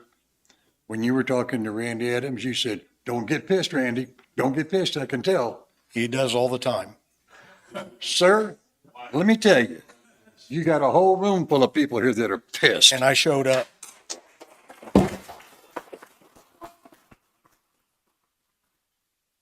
I showed up. Where's your prosecutor? Where's your judge? Do we vote on them? Yes. They're Your not prosecutor. appointed. Then that's up to us Yes. to get his out of office. No, I I'm think it's up to asking- you to talk to him and find out the reasons why things are going the way they are. Talk to him. How long? What do people have to do to get results from the commission, from the sheriff, from the prosecutor? These people are here to ask your help. What can we do more than what we have done to get something done about our problem? And that is a problem. It's not an issue. It is a problem that we've had for the last 10 years that I'm aware of. Whoever it is I can tell are you, not doing their job. we've been down there at 4:30 in the morning to arrest a guy who was tearing up And the you've gate. also been there at 3 o'clock in the afternoon on a Wednesday. where there's nothing happening. Yes. Now, you can say you've been there and been there and been. What can these people do that's standing behind me to get something done besides go to the polls? Well, go to the polls. Is there something else that we can do? We've taken report after report and turned it to the prosecutor, and we haven't had prosecution. And we still got our neighborhood tore up. We did. There's no answer to the question, what can we do other than what we're doing right now? Ladies and gentlemen, there's two sides to every story. Prosecuting attorney was here earlier and told you he had to be somewhere and was ready to answer your questions. You can turn in 100 cases. I've worked as chief of police for over 8 years. Thank you. But if you don't turn in a complete, accurate, prosecutable case, that's another story. Now, all of this is the reason why someone from the outside needs to evaluate this and tell us where the problem is. Y'all have a good day. I'm done with this. Thank you. I think they talked about having respect for our county commissioners that were gracious enough to give us time to speak and address to this. Obviously, they are not the ultimate decision makers. So I say that we be courteous to them and vacate the property and let the meeting go on. Thank you. Thank you for coming. Thank you for coming. Thank you, sure. Thank you, Randy. Thank you. Thank you. Thank you for coming.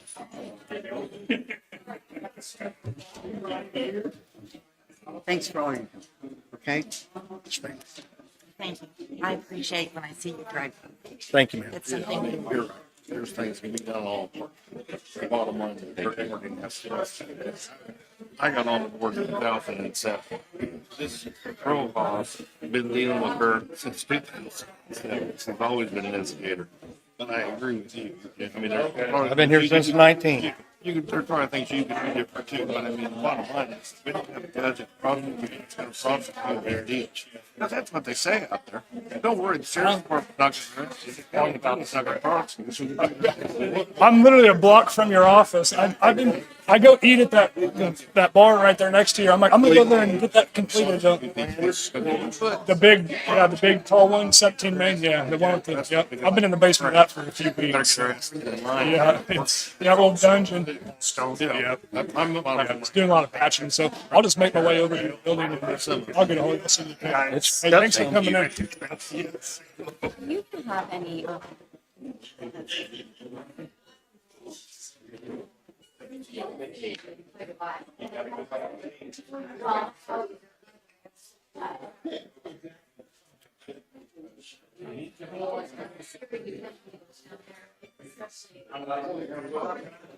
Hey, we had an eventful day.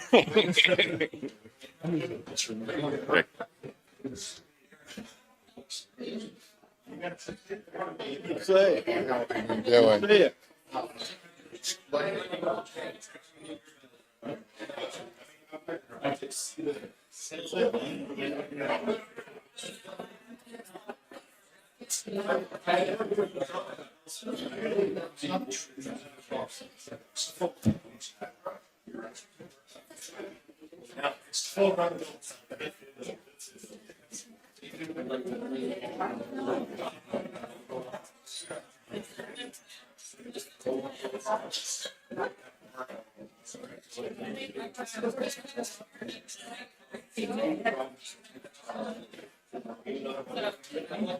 You guys have a good day.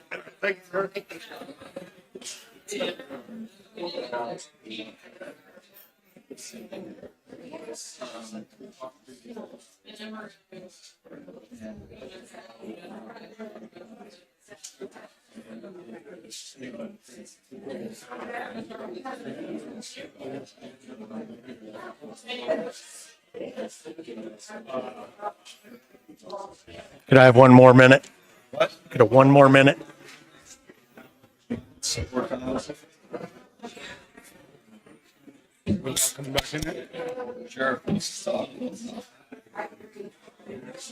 All right, we're gonna get going ahead. We're gonna go ahead and start again. I'm gonna let Sheriff finish up what he had to say and give us a little bit of report. Commissioners, all I want to do is apologize. I was late this morning, of course. I had an incident up in the Northeast, and that's being taken care of. But I'm sorry this occurred to you. I did not mean for that to happen. I didn't know this was going to happen. I did not know. Nobody called and invited me to the party. So thank you very much. Thank you for coming, Kevin. All right, our next item on the list is our discuss the compactor sites at the cities and the lake development. So we'll get going on that. Gary, do you want to give a little background on that? Well, I can.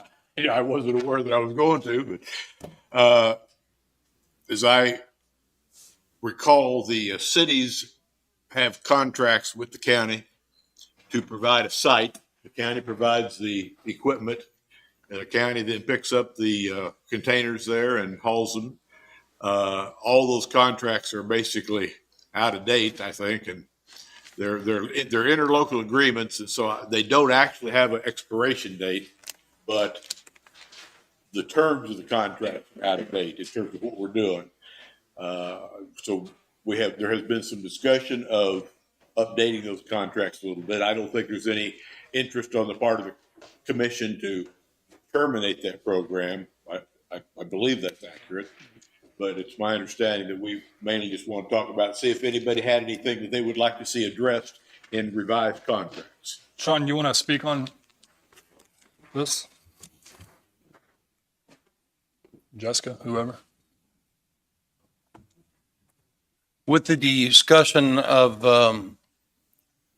the problems that we are addressing at the landfill, the yearly permitting coming around for each one of the compactor sites, it's become necessary to look at those aging agreements and try to organize them at least to make sure that we all understand the parameters of them, and also to update those so that we're all on the same page, because people that in the past that have had these agreements are not here.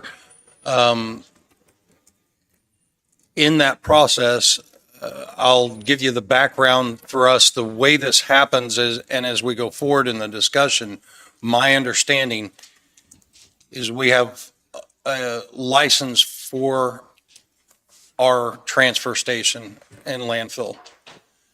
The compactor sites are all licensed as attachments to that main license, and they are licensed through us for that reason. They are a smaller part or a subsidiary of that main license and operation. So that's generally why we hold licenses for cities or lakes or for the sites. And maybe originally, I'm surmising, the reason that we may have had leases for the property and we controlled the properties in some of these areas, and in others that were done later, we don't. So it makes it very confusing as far as management of those sites, not only for ourselves, but for the entities that have the sites in place. And it's become necessary to get together, try to organize those things, and try to move forward. We tried to give you some of those. I think Jessica sent out some of the agreements that we could find so that you'd have some background on it. Also, some weights that we got from Al on the tonnages from each one of those sites, as far as what we pick up a year or did last year from those sites. And if you need any other information from us, we'd be happy to hunt that down through Joyce and provide it for the discussion. Other than that, we're just hoping to get together and go forward with a discussion about how we permit, occupy, use, and we share these sites for the betterment of the community. Questions? I don't. Not right now, anyway. Thank you. Does any of the cities or anybody want to have a rep come up and talk and tell us about your site and how it operates and what's good and what's bad and what you'd like to see change or anything like that?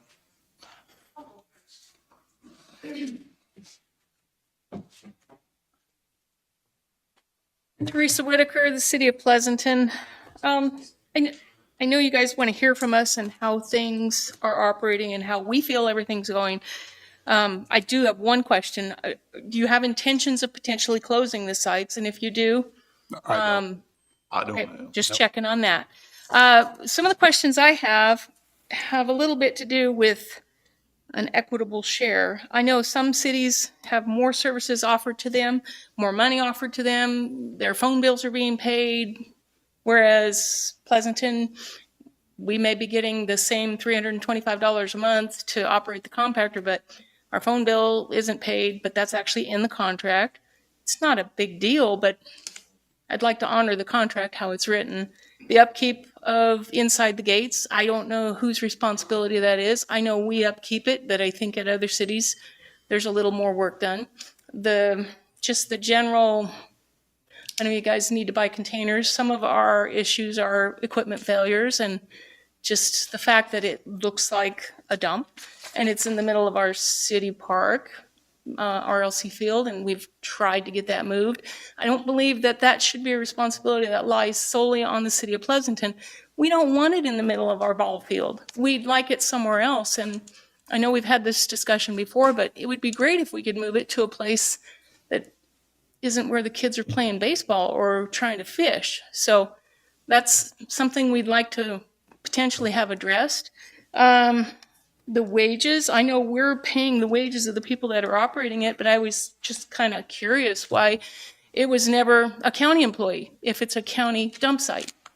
It's not a big deal, just curious as to why we address it that way. And again, the upkeep. Inside the gates, outside the gates, what are we supposed to be taking care of? We just don't have any clear, finite instructions on what we're supposed to do. We take these tag numbers down. We don't even really know the rules as far as who's allowed to dump and who's not. So when you guys get ready to do these contracts, we need all of that. I mean, it's supposed to be Linn County residents, but we don't know what to do with the tag numbers that we write down for an entire year, so they just sit in a box somewhere. So as you guys address this, just kind of look at that. And please consider the location of our compactor. We love having the compactor, and if you do decide to cancel the program, I'd be more than willing to give you some ideas on how other cities do it and contract with like waste management. But I think the compactor's valuable. It's just really in a bad place for us. Do you have any questions for me? No, I think that's kind of why we're here. We're just wanting to get everybody on the same page. I think these contracts were made before I was even born, so that's kind of where we're at. So okay, it just kind of rolled on like that. So that's why we called this meeting. We want to get you guys' thoughts and ideas, and we're going to try to collaborate with you guys and get something made up that's concrete for a little while. So okay, thank you. Thank you. Thank you, Teresa.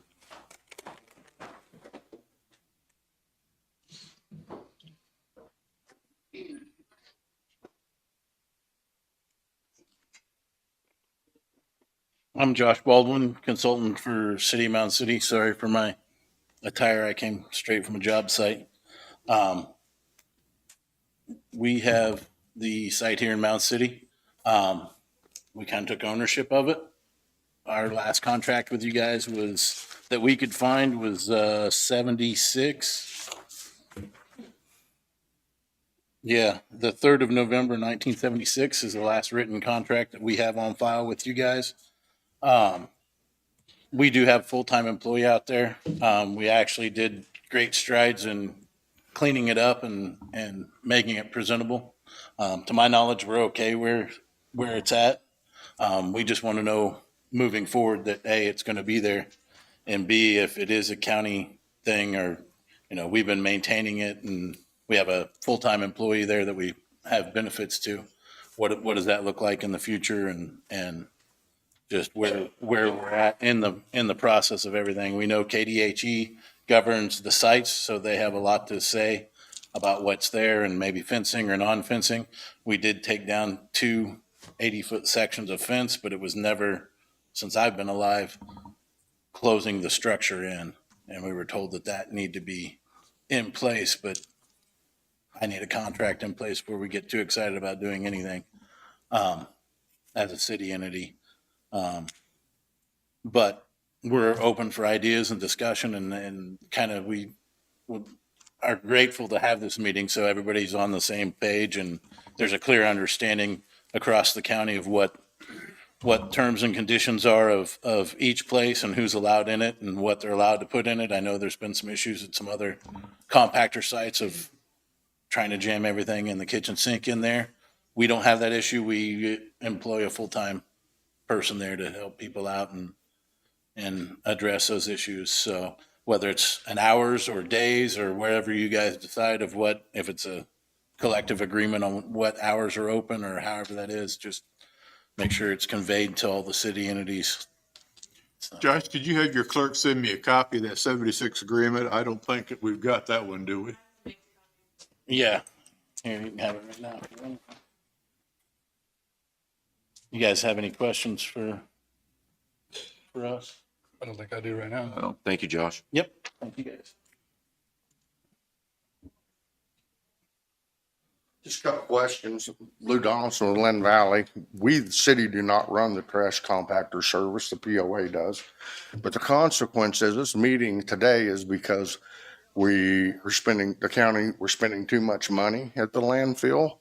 Or are we failing to do something at our pickup sites? Is it the wrong kind of debris in the dumpsters and stuff?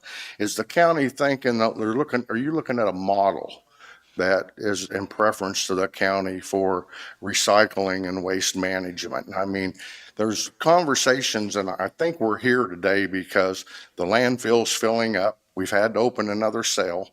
These things become costly, things we didn't think about in 1976. And I would like to see the commissioners have solid input based on, are we looking at a model? I mean, certain cities have, let's take Lacine, for example. That's a nice little trash service they have there. They do their self-recycling. Tires don't end up where they don't belong, et cetera, et cetera. But that comes at a cost to every city. Now you have communities that are involved. I hope the county keeps in mind, please, that a lot of our communities, what that does is just increase dues and increase more costs for communities that are trying to do well. So, you know what? It would be nice to see the county commissioners come up with a plan for everyone at hand so that we don't have to have this conversation again in 10 years. And that's kind of where we're at. We're assessing the landfill, and like I said, things kind of just rolled on, it sounds like, since 1976, and it really hasn't been addressed. And we didn't want to just come in here and just apply all these new rules and regulations to you guys and say, do it, so that's why we brought everybody in here. We wanted everybody's input and come together and make agreements and figure it out, the best of the county. And when you do that again, involve everybody again so that we can kind of have the insight to what $10,000 gets us or. I don't think everybody realizes, but what's in those compactors does not go in our landfill. No, sir, I It understand ends that. up at Arcadia, and we haul the compactor to Arcadia. Yes, sir. Just what's at your location, and we're trying to do it, figure out a cheaper way to do it. That's what we're trying. And again, those questions I'm asking for the purpose, the reason we're here today. Right. So, all right, that's all I have. Thanks. Thanks, Lou.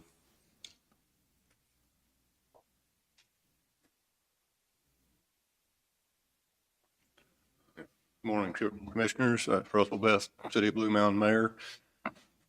I'm not going to reiterate everything that they just said. I want to express my appreciation and the fact that you guys do maintain those sites. Anytime we have any issues with them, we get a hold of Waste Management or Mr. West, and those issues are addressed in a very timely fashion.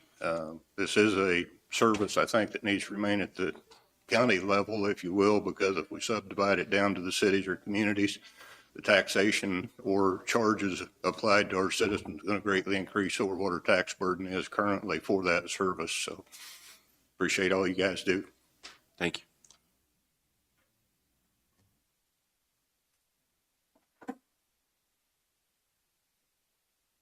Jason Weber, City of Parker, Council President. Basically, I think our compactor site, with our new employee that we've had there for the last couple of years, he's been able to change the appearance of it and keep it clean and make it look a lot better than what we've had in the years past. Just an update, pretty much with ours, we have a lot of breakdown issues, especially during the winter. We've had a lot of times where he has to close it down just because it won't work. He had some issues when he first started, when I got back onto the council, of not knowing properly how to run it.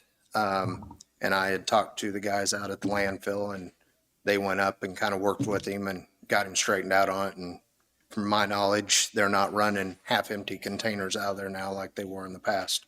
So, pretty much if he has an issue there, he gets hold of me, and then I can get with either Sean or the guys out at the landfill and work pretty good with them. So appreciate you guys having us up and get this all straightened out. Thank you.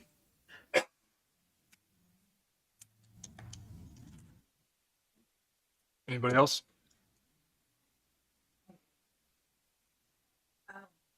Centerville is not a city. It's just Centerville. It's unincorporated.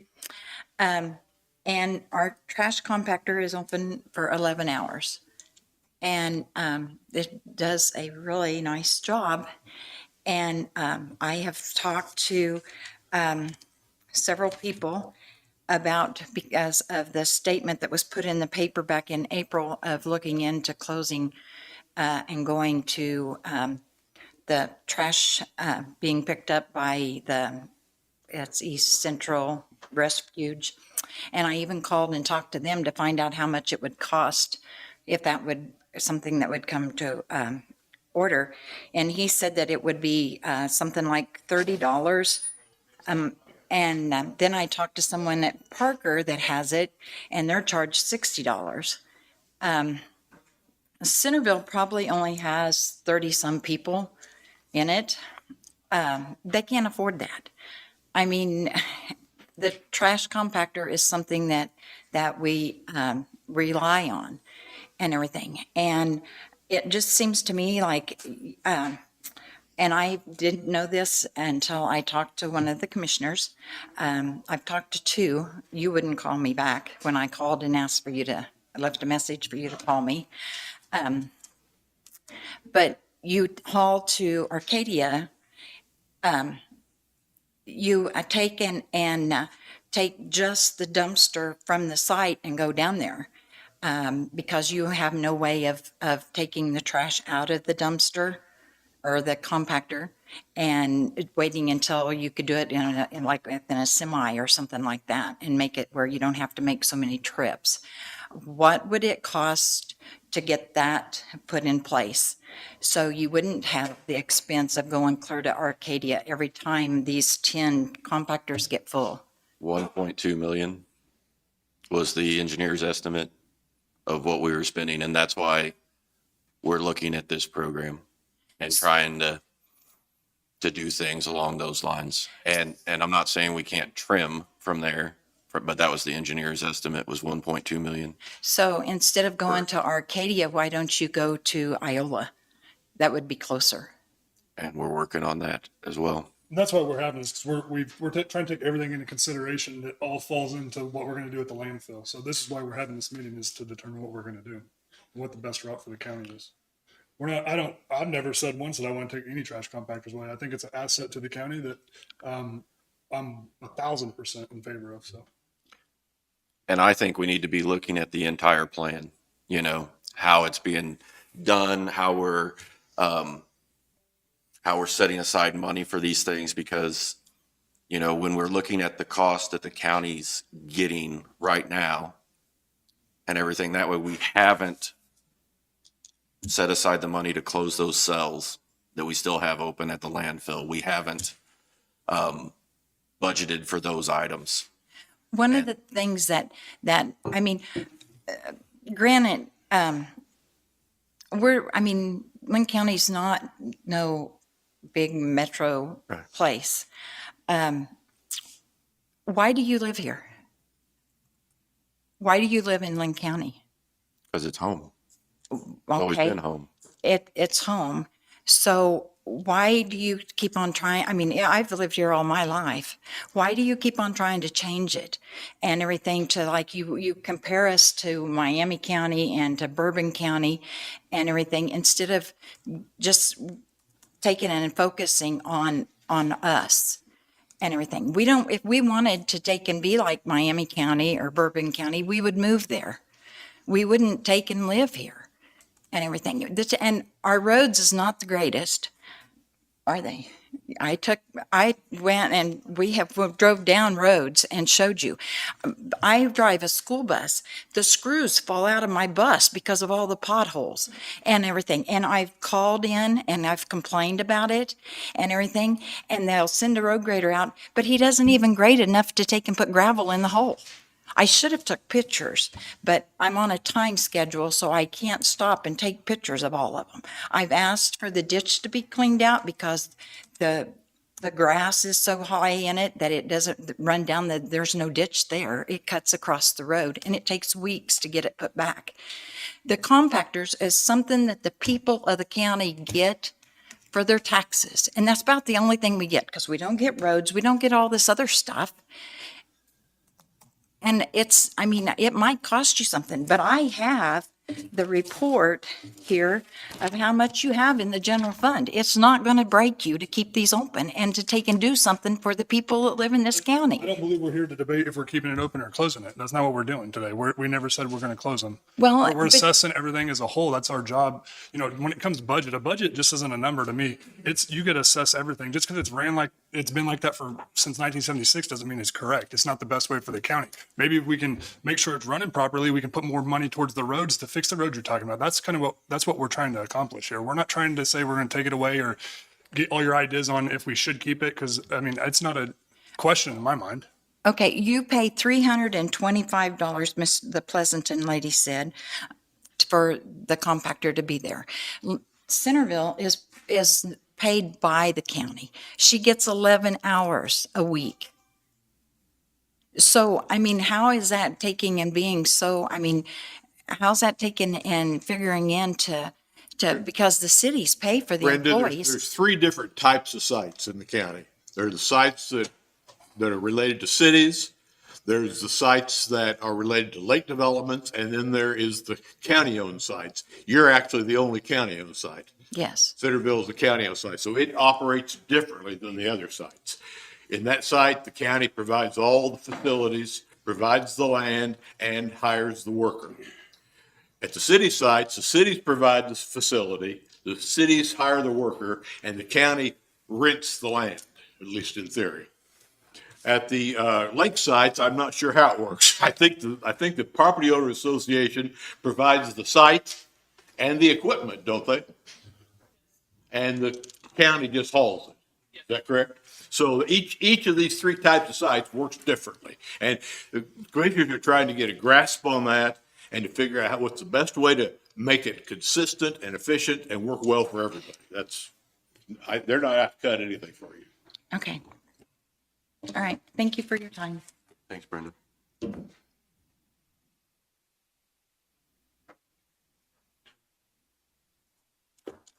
Does Linn Valley want to talk about how it works for you guys?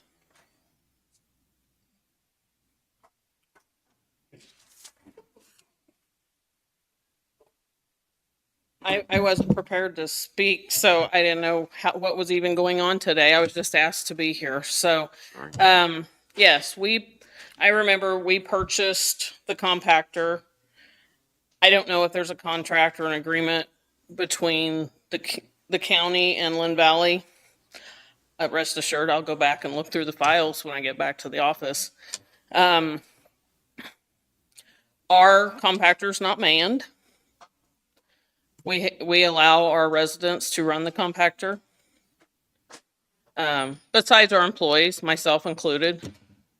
I think my husband and I'm Pam Kyle, by the way, general manager at Linn Valley. I think my husband and I run it every night. Is that the only man or unmanned? Unmanned. Sugar Valley. Sugar Valley's isn't. How does that work for you guys? Is it pretty good? I mean, sometimes. I think there are downfalls to it. There are downfalls. Tanglewood's also unmanned, so they give keys out. And if it shouldn't be, or do you? Well, we don't know that until we hear back from if the county or the landfill folks let us know. I know I've had our residents or property owners request, we need 2, especially on holiday weekends. We're coming up now. In the past, thank goodness, one of the employees at the landfill has come out on Sunday and changed out the compactor for us, because we've had many times we've had to put trailers up there, we've had to put dump trucks up there for overflow. We do pay for the repairs of it. We don't get anything from the county for it, other than, thank goodness, that they do haul the compactors away and change those out for us. Another complaint that we hear are the new recycle bins. They empty them, when they can, and I understand with lack of employees and stuff like that, we all are suffering from that now. That the recycle bins don't get changed out enough. Being the smaller recycle bins now, they get filled sooner than they did before. So, I don't know. Do you all have any questions for me? Sean, do we just pick up the containers whenever we think they're full, or are we on a schedule, or how's that work? They pick them up twice a week at Linn Valley. I think it's twice a week, 1 week. The next week's once a week, I believe. Is that right, Sean? I can't speak to the schedule. There is a schedule for each one of them, but the 3 lake communities, their seasonal amounts change, given the off season and then the summer, and they also change. As mentioned, she and I work together because I have with all the other sites, I had a lack of understanding about how that worked, and also what we were getting in compaction rating. So with their consent, we tried it a weekend to go and pick it up on a Friday before holiday weekend, make a 3-day weekend. I couldn't make a 3-day weekend. No. So, but you could go in the off season and probably go 8-9 days. Probably. And not pick up. So their fluctuation in the lake communities make them unique and different as well. So are we hauling half full compactors all the way to Arcadia from farthest point in the county? If you pick up on a schedule, you cannot guarantee the tonnage until you get down there and weigh it. If we were, because Linn Valley can't make a 3-day weekend, if we were to say, okay, we put the compactor in on Thursday before the holiday weekend, if we don't go back late Friday after putting it in Thursday morning and pick it up, they're never gonna make the weekend. No. So the problem is the flow and the timing, and then of course breakdowns on the trucks that we have, and at times the manpower we've got to move them. So yes, they're very unique. Each site, every site, even cities, they vary all the time. I mean, they're so inconsistent. It's hard to.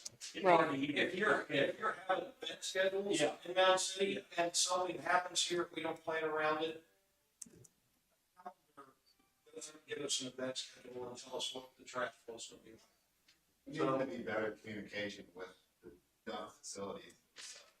Like, I work full time in Mountain City.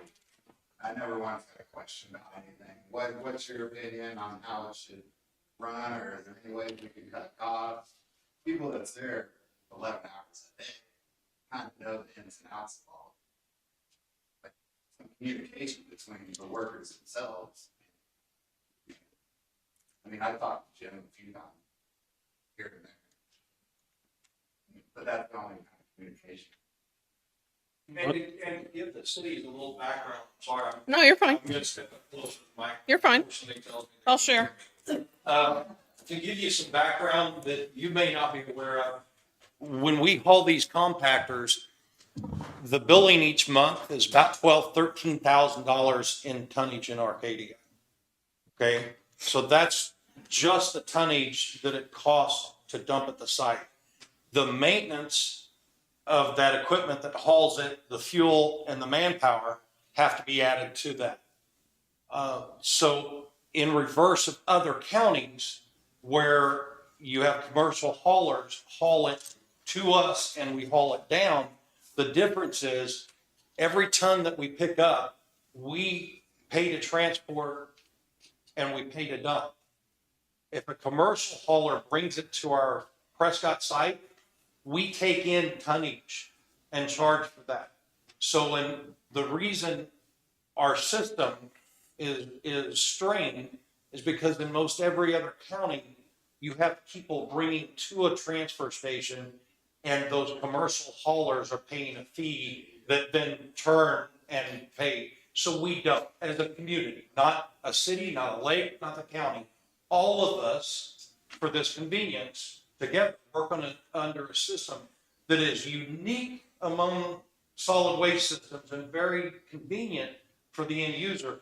But even though every one of your communities have tried to shove down trash on the weekend at the lakes where there's not a manned station, where you try to clean up the site where it's actually our site to clean up or maintain. No matter the effort that you put into it, what's brought us to this table is the fact that as a community, we share a unique system that does not pay for itself, unlike everybody else who takes in commercial trash, charges the commercial hauler, and when we drive it down and get rid of it, the bill is already paid. So that's what's brought us here. And for each and every one of you, it's only been 2 years since I've been here. I've learned a lot about roads. I've learned a lot about bridging. I've learned a lot about solid waste. I appreciate the fact that, and if I haven't gone by, I haven't seen your site workers or anything, the fact that they've taken pride in those sites and they've made efforts and strides in keeping them clean and working on those things. And you're right, there's a lot of communication between us. We're going to make an effort to get better in educating ourselves, mainly myself, and workers in communication about what we take in, because everything we take in that has to be pulled from that hopper takes manpower, time, and money. So if we keep in better communication, one of the small pieces of this pie is not having to reroute that truck instead of sending it down there to offload somewhere to get material out. So I appreciate your patience, but I just wanted to give you a little background about why we are different and why the mechanism is paying for itself. I'm sorry, thank you. Hey, like our KDHE, I know they have little regulations. Do each site, do we have to keep a fence around it? Do we have to keep it cleaned up? I mean, what's the? The only direction I have on that, and each one is different. The only direction I have on that from KDHE was when we started the yearly permit process. I made contact with them and inquired about it, and they told me each site has to be fenced or barred from off-hour use or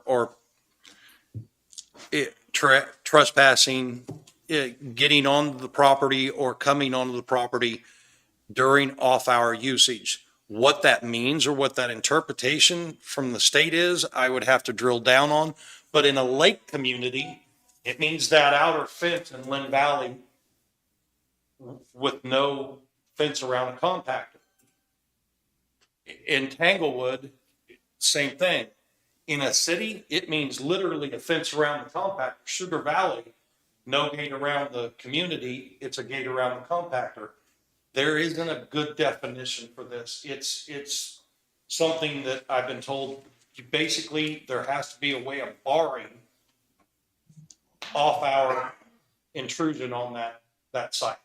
And what their interpretation is, I guarantee you will change, because when we first started working with our inspector at the landfill, we had one interpretation. The next inspector came in new, and I had to call the supervisor because we were told we no longer could take mattresses. They started showing up on county roads everywhere because we couldn't bury it, because the next inspector changed everything that we'd done the last 10 years. So I'm not blame pushing, but I'm telling you, the interpretation we're gonna get is gonna be a slide scale. It may move at times on us, and we're gonna have to figure it out. So, I do have one more thing. Yep. I'd like to thank the county. We had our, we call it spring cleanup time, and we do get the roll-off bins through the county landfill, and they haul off. I don't know how many loads they've hauled off so far, but Linn Valley must be the cleanest town in Linn County. So, thank you. Thanks, I man. have pictures to show. Anybody else want to talk about their site? Prescott, Kevin? Well, you guys got anything? So what about consolidation of some sites and things that way? We've got the landfill right next to Prescott where we're taking in trash. When we're looking at our tons collected, Prescott and Centerville are our two lowest as far as tons collected. You know, how do you guys feel about having to go to the landfill for your site instead of having a site at Prescott? We just had this discussion not long ago. We didn't like it too good. Okay. Because you're not set up for everybody out there. I can back in it. Yeah, lots of guys can, but you can't just back in and see where you're going, you know. Those ladies come out there, they're not gonna go out there. They keep running. I did have one little thought. He said, I didn't know exactly what this meant. I thought because you was getting to close it down to work on it. But just give us some of your figures and send them down so I can kind of think about it, what it's costing you and what you need to save. And then each mayor is going to think like the mayor.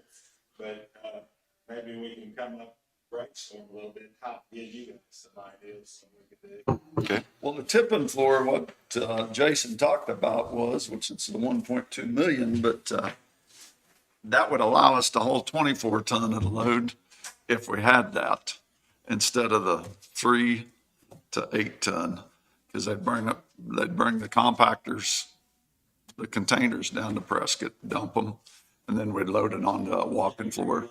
Get solid loads to go on. So where we take 24 ton at a time. And that's what started this conversation. And we had the online engineer come and they said that was the $1.2 million to do what we wanted. And I think we can cut the corners on that and do it cheaper myself, but. Then we asked him about to assess this program that we do with each site, and he couldn't because he said he's never heard of it before. So it's kind of unique what we do around here. So that's why we wanted to bring everybody in here and get inputs on everything. So. How long is KDHE, when did they start their yearly program? it's always been a yearly renewal for the permit. Right. The issue this year, we got a new permit. No, they emailed it to me. I saw what Al was doing in the background, so I get on the phone and I start talking to KDHE, and I interrupted the system that had been going on all these years because somebody found my email address, and I saw what Al did in the background, so I questioned, like you would get, hey, we need to update this permit, update that. So I put my thumb in something, and I start asking questions, and I start finding out all this stuff in the background before Al told me, pump the brakes. I do that every year. You just didn't know. So that's where that came from. Because we haven't had a fence per se around our site for 25 years. There's only been a side on each side. And it got damaged, then we just took it down and cleaned everything up. So we are gated at the road. You guys made great strides in the actual overall site maintenance. It looks amazing. Whether they'll catch up on a permit, right? Because again, new inspection, whatever the next guy wants to Should we do it? it could change, but that's I what they would want. If they could have changes, what they would do, and just have them listed out and we can have everything we're doing. Yeah. Would you be good with that? If we have like each city administrator, like development administrator, give us a list of how they're operating, how everything's going, what their concerns are, what they would like to see. Would you guys be okay with that? So what I talked to them guys about was if we just had each city administrator, lake administrator, representative, whatever you guys want to call it, kind of write out how your guys' operation works, write on a piece of paper, tell us how it works, tell us the goods and the bads of it and what you'd like to see and how important it is to you. And we could turn that into maybe Sean or Jessica Hightower. And then that'll help us out a lot on, you know, how we can. And also, Combine all this we stuff. only have 3 contracts, right? That we can find. If any of you cities have a contract in your file somewhere, dust it off and send it to us.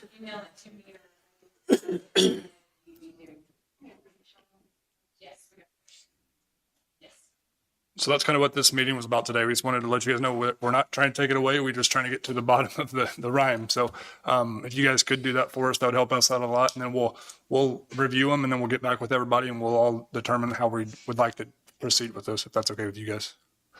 Is the tilt floor what you need to take and be able to dump it and put it in it, then be able to put it in a semi? Pardon me? Is the tilt floor what you need to be able to dump the compactor and then put it in a semi to run to do it? Yeah. That's what they call it's a tipping floor, but just like the commercial haulers would come there and dump it too. It's just a concrete floor with 3 sides of concrete around it. And you drive the semi up the side and they dump it over and they can fill it a lot fuller. So really it's just concrete? Well, Concrete. covered concrete with drains and other things that way. A lot of concrete. Takes quite a bit of concrete.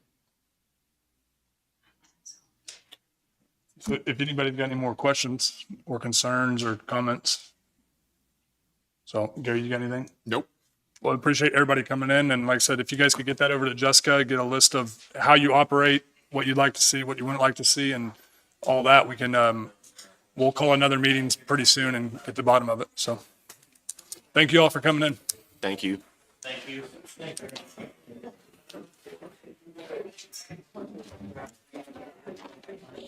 As of now, we as a city have no skin in this game. Right. So if something happens, please keep that in mind. We could have something to offer up.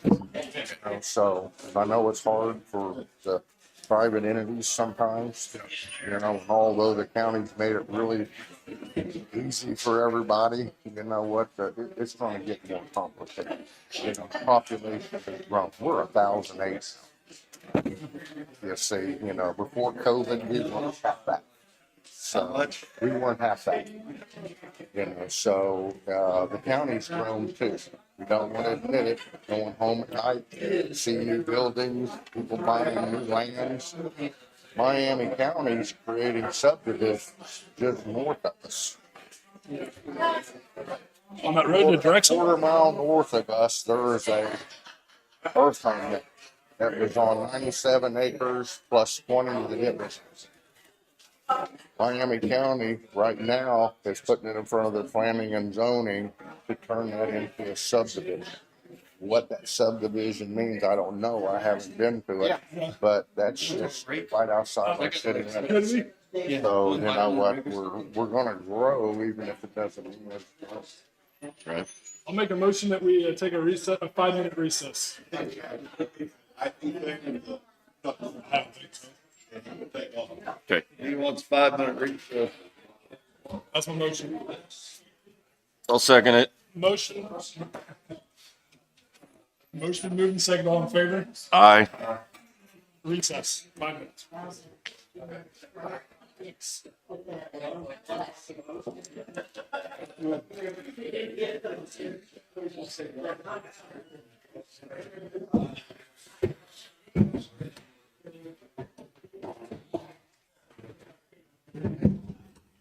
Have you got him trained, Barbara? Have you got him trained?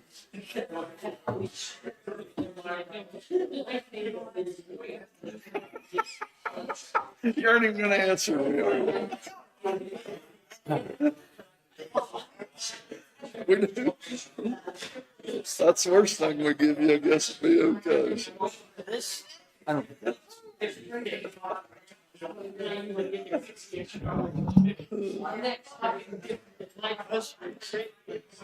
Huh?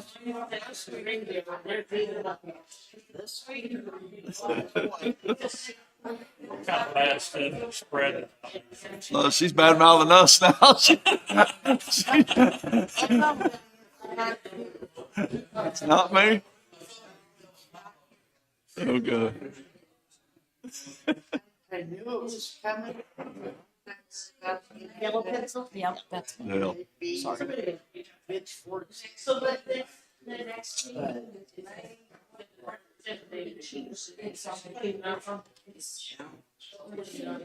Old saying, it is what it is.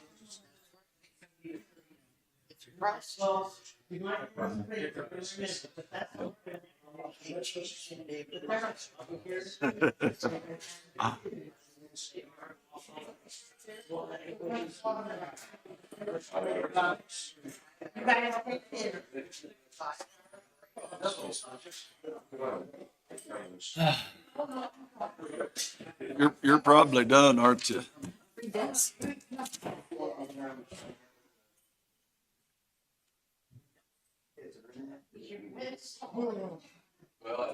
I think you just contradicted us.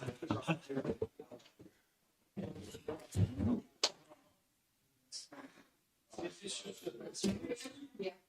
Well, this is out of the paper.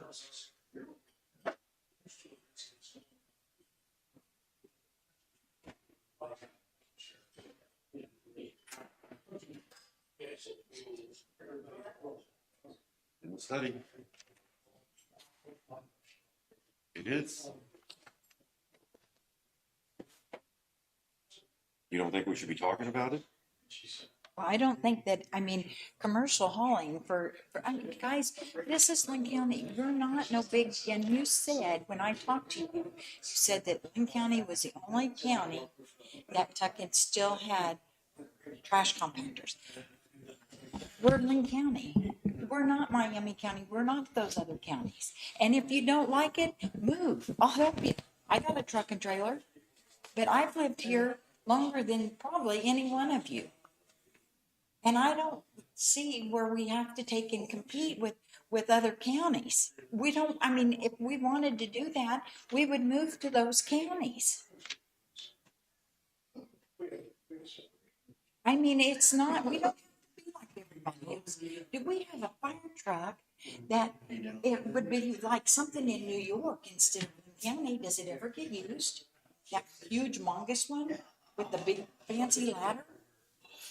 And how much did that cost us? Look at the things that we do. You're not a bank. And you don't need, I mean, there's places where you can cut, but taxpayers feel like they're not getting anything for their money. And I mean, this is something that we get. I'm not sure where you're coming at. I'm not trying to take it away. Up here and do nothing. Well, I mean, I'm not trying, I'm just saying that, you know, we were discussing the presentation from Denver, and that's what I'm telling you. And that's how it was interpreted, how I said it. That's how it was interpreted. I'm just saying, we're trying to talk through the issues and trying to work out these things. I know you're saying, that's what you say and everything. The thing is, look at all the things that you've done. You don't need that big fancy health department. I didn't even know that it was, I mean, we have, Mound City's got a nice doctor's office. So does Pleasanton, so does Lacey. Why do we need that huge building with all that stuff? And every time they come in and they come and ask for stuff, you give it to them. Make them claim it. Make them take and I've been on the township board. But just as like the compactor, I believe that the health department's an asset to this county. There ain't a whole lot of stuff we offer for not taxes we pay, and that's an asset because everybody can utilize that. But you know what they've done? They sent the county employees a letter. They've always came and done the, whatever that thing is, that if you have it done, then you get $50 off of your insurance. I don't, participate in that. But they took and told them that they can't, they're not gonna come to the courthouse this year, that they have to go over there. But they went out to the high school and done all the people out there. So why did they change and not come to the courthouse for the courthouse employees? This is the first time I'm hearing about that. I don't know. I mean, there's a lot of stuff that we gotta deal with, and so I'm sorry to answer my phone. I don't know which number you called, but I called your commissioner phone. I've had an issue with it. My computer doesn't work either, so that's why I haven't been on it. On the phone, I don't know when you called. Did you leave voicemail? Yep. Did you call this week? Is it the 688 or 623? It's, I don't know, I have it wrote, his is 20 and yours is 19. The number, the last is 620 something, 59. Since Thursday, I've been doing a lot with like Tanglewood, and I also have a life too. I have 2 kids and I have 2 companies and I'm a commissioner, and I know that I apologize for answering your phone, But, well, and I mean, I have 2 jobs. I've gone from 6 o'clock at night sometimes to 1, 2 o'clock in the morning and everything. But I take it, I have been on the township board for I don't know how many years and everything, and I take it and I budget for stuff. And David can tell you that when I come in and to set up my budget in July, I tell you that I've got something planned and I want everything I can have, but not raise anybody's taxes. And I put it aside and I save it until I got enough. well, that's kind of what we're trying to achieve right now. Is everything's just ran the same way for 25 years in the county, and just because it's changed doesn't mean it's a problem. But it doesn't seem like you're making anybody take and plan. We're definitely on top of that. I think David's put in triple the hours that he usually does before. I mean, we usually don't even start until when? For the budget, June. We've already started. I think all 3 of us are in agreement, and that we're gonna make David's life really hard. I think, and I feel bad. I just think that there should be things that are done for the parents. To raise and I mean, lady, here. I mean, she buys all of her own supplies. She don't ask you for nothing. That's why we wanted you guys to come in and share with us how you guys did it, because it's been running like the same way for 1976. Is that fair to you that you do that, but the president doesn't? I don't think so. That's why we called this meeting. But see, we're not a city, so we didn't get the letter. Well, I think that's why I want to get everybody in here, everybody get your frustration and concerns out, and it's a good starting point. Yeah. That's kind of, Once you get it right, people will get away. updates. Yeah. We're right. That's right. I just wanted to be fair across the board, and so everybody's on the same exact page, because right now, the contracts are in place, and they're rising in end. And, I mean, no one even knows, we can't even tell you truthfully what the rules and regulations are. And we usually don't fix it until it's broken. We're just trying to get a step on. Well, but see, that's the whole problem. I mean, all they've done, commissioner before you, was spend money and put in stuff that we don't need. I mean, we're just a small county. If we need anything, it's like we need businesses to come in and stuff.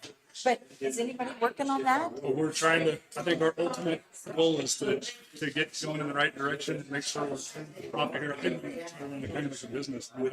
That's how I do it. I don't know how these guys, I can't speak for them, but I mean, it's, the ultimate goal is to try to make this county run efficiently. So, I mean. But just because Bourbon County has something and Miami County has something, doesn't mean that we have to have it. A lot of the stuff that we have in place by statute, we have to, I mean, it's by law. Like the health department, that we have to have a health department. Do you have to have all those employees? Well, Wouldn't 3 employees work? I think that's more of an opinion. Great. We're working on it. I mean, there's a lot of stuff to work on. We have this time. So, I mean, as you know, a lot of stuff just ran the same way for 35 years. It doesn't mean you're right. I mean, you can Well, that's just it. When I called down to protest one, I have a lot in town that just has no, no water, no sewer. It has 6 walnut trees on it. My That's a heck of a savings account right there. yeah, you have $1,500 increase. Oh, I was talking about the trees. Walnut trees ain't worth that. I bet you did. I mean, they cut some down with some wallets to get some money. Appreciate you, sir. Ain't that big. But the, I only got one more. I'm not down here, the lady said. I've been there. I was doing my job, and I didn't raise it as much as I could. Those are all. She says, and everything. Well, the guy before her was been there for 20-some years. How did, she said that she was going by the gas, what all this, how did he get by 25 years and not? They brought you. Who was looking over his stuff? I can't speak for them. We're just trying to do everything by rules, laws, and regulations, and for the community right from here on. That's all I can speak. So I don't know what's happened back. I forgot what happened yesterday, truthfully, but we're trying. I assure you, we're trying. Suggestion is take the stupid time clock because you're losing money, because I always get time in early. And when I got to write it out and fax it into them, it was just a straight out. Sounds like you're the one losing money, not us. Huh? I said, sounds like you're the one losing I money, know, not but I us. feel guilty, you know? Oh, we appreciate it. Thank you. Thank you. You got out of that a lot quicker than I did. All righty, well, we're gonna proceed with our meeting here. If you guys want to stay and hang out and learn about Linn County, I encourage you to. We're gonna go ahead and move on with Chris here, so.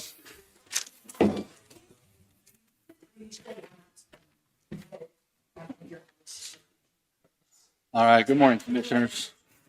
Chris Morton, Linn County IT Director. I wanted to come in today and just kind of give you guys an overview of all the things we've been doing for. Hey, Kevin. Hey, can you guys go in there, please? Thank you. Sorry, I didn't mean to interrupt. Sorry. Thank you, guys. Thank you. Give you kind of an overview of what we've been kind of doing in IT and a lot of the benefits and systems that we've been influencing and kind of saving money and making things better, I think. Just a little bit of background. We do have quite a bit of infrastructure. Of course, as an IT department, we handle all infrastructure in the county, including district court. We work with the Fair Board and handle their Wi-Fi and all that infrastructure down there. All the road shops, the fire stations, the solid waste locations, landfill, park. We have over 27 servers. Now, those are our physical servers. We also virtualize. So we actually run more than 27, but actually a few more than 27 physical. There's over 200 desktops, laptops, and tablets, 60 cell phones plus, 34 high-speed wireless links. So those are all the connections that are linking up, let's say, Parker to our main tower site. Up here to Mountain City, there's wireless links at the landfill. There's wireless links down at the park and marina area that are connecting various facilities together. Quite a few network switches, over 130 access points, which we also allow for the public during business hours to access. So if they're in the courthouse, if they're in the Justice Center or any of our facilities, they have access on their personal device. Over 230 phone extensions throughout the county. Again, our phones are everywhere. So we see a significant cost savings in that, and also a lot of functionality with having everything within one converged system. We have 15 network video recorders, so NVRs. Many of them are in the Justice Center, but there are several throughout the county, like down at the park and other locations, recording all of our security cameras. And the IT department also, most people don't realize, we also handle all the radio channels, licensing, the back-end equipment, the repeaters, any kind of tower maintenance that we have to schedule up and work on. So we use a support ticket system. Very, very beneficial to keep us on point, as well as accountability. to us and to the employees or anybody that's making requests to us. Anybody will tell you that we're pretty staunch. If you have a request, put in a ticket so that we have a date and a time and notification. And that goes on our list. And Nick, the IT support, There's only two of you, right? there is. And he is very, very good, very personable, very prompt. He has a lot of things going on throughout the day. So when it comes to, routers, firewalls, things like that, I handle those types of things. Desktops, tablets, cell phones, Nick takes care of. And together we can pretty well solve about anything or at least get it going in the right direction pretty quick. So I kind of wanted to give you some statistics. I hear a lot of departments give me statistics, and like last year, which was a big year for support tickets, mainly I think because of the Justice Center. But as you can see, there were 1,680 tickets that were open last year. That's for 2 people to handle, and that's countywide. So far this year, we're already at 535, and on average, we get 15 a day. So, that could come from anywhere. It could come from district court, sheriff, treasurer, register of deeds, landfill. We get a lot of random various things, and they could be from, hey, we want to install new security cameras to, I need my password reset. So there's a huge gamut of things that go on there.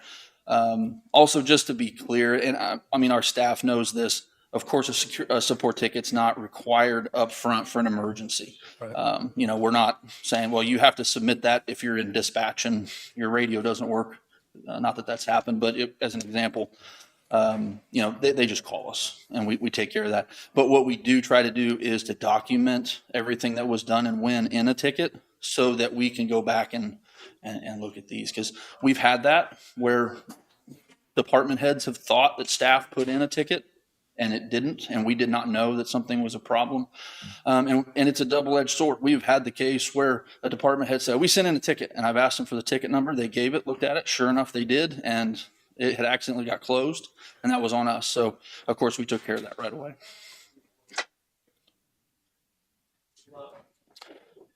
Zabbix. I kind of wanted to talk about this system. In IT, we've used this for years. But we have began pushing this system to more and more of our metrics monitoring throughout the county. And it's becoming more mission critical and important to us.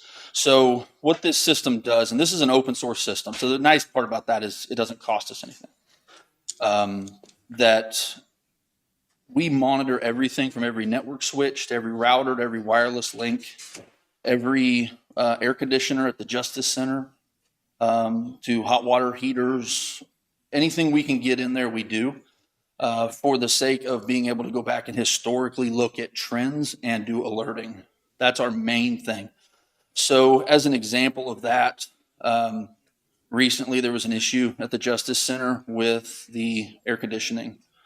But when all the technicians can do is look at what the system is showing them at the moment, that wasn't very helpful, but we were able to go back in our metric system, pull up those records of what the outside air temperature was, what the static duct pressure was, what the supply air fan speed was. All of those metrics are being recorded. In that case, every 10 minutes. Most of our things are every 30 seconds. But by looking back at those trends, they were able to immediately look at that, identify the problem, and got it fixed. Without that, we would have kind of teetered along for probably another week or so before they finally realized where the issue was, because we had the history. We can also trigger alerts off of that if systems go offline. Of course, that's an obvious one. But as an example, with the heating and cooling over there, there's those pressure sensors on the airflow on the fans. Well, as those get dirtier, the filters on there, the pressures change. And as we record that data and then maintenance goes up and replaces a filter, we see a direct correlation to those pressures versus a clean filter, right? So using that information, then we can build in a maintenance alert that says, hey, this pressure is starting to get above this threshold, which tells us that the filters are getting dirty. Now, they're supposed to replace those every quarter, every 3 months. However, last year we had an issue sometime around October where Mound City had done asphalt around the Justice Center. I mean, they did all that work, because of the Justice Center.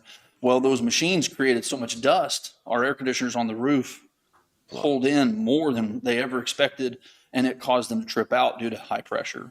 So, we can now not only know what's going on, but be able to forecast what's going to happen and maybe, eliminate that before it does, simply because of this. And again, that system, other than a computer that it runs on, which is a server, doesn't cost us anything. I'm a big fan of open source. You can pay those people for support. So it's not that it's something that, you would lose the knowledge of how to do it. If I wasn't doing that, the big benefit though is the cost savings. I mean, that is a big deal, and it's becoming more and more and more valuable across the board. And some of my future stuff, we'll talk about that.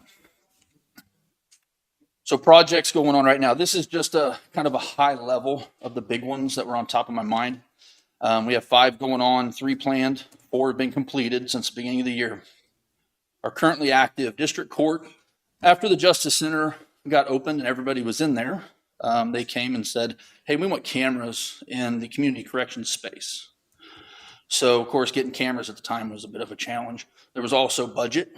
We had to wait a little bit on that, but we did come up with a solution that we were able to work on after the first of the year. And what we're using is 360-degree cameras. We've got 1 up now. There's 4 more left to do. They'll be done shortly. So this will actually become a completed project very quickly. But the beauty of those cameras, they were really, really nice. The quality is great, but also they want them in their office, but they don't want to be looking at their desk.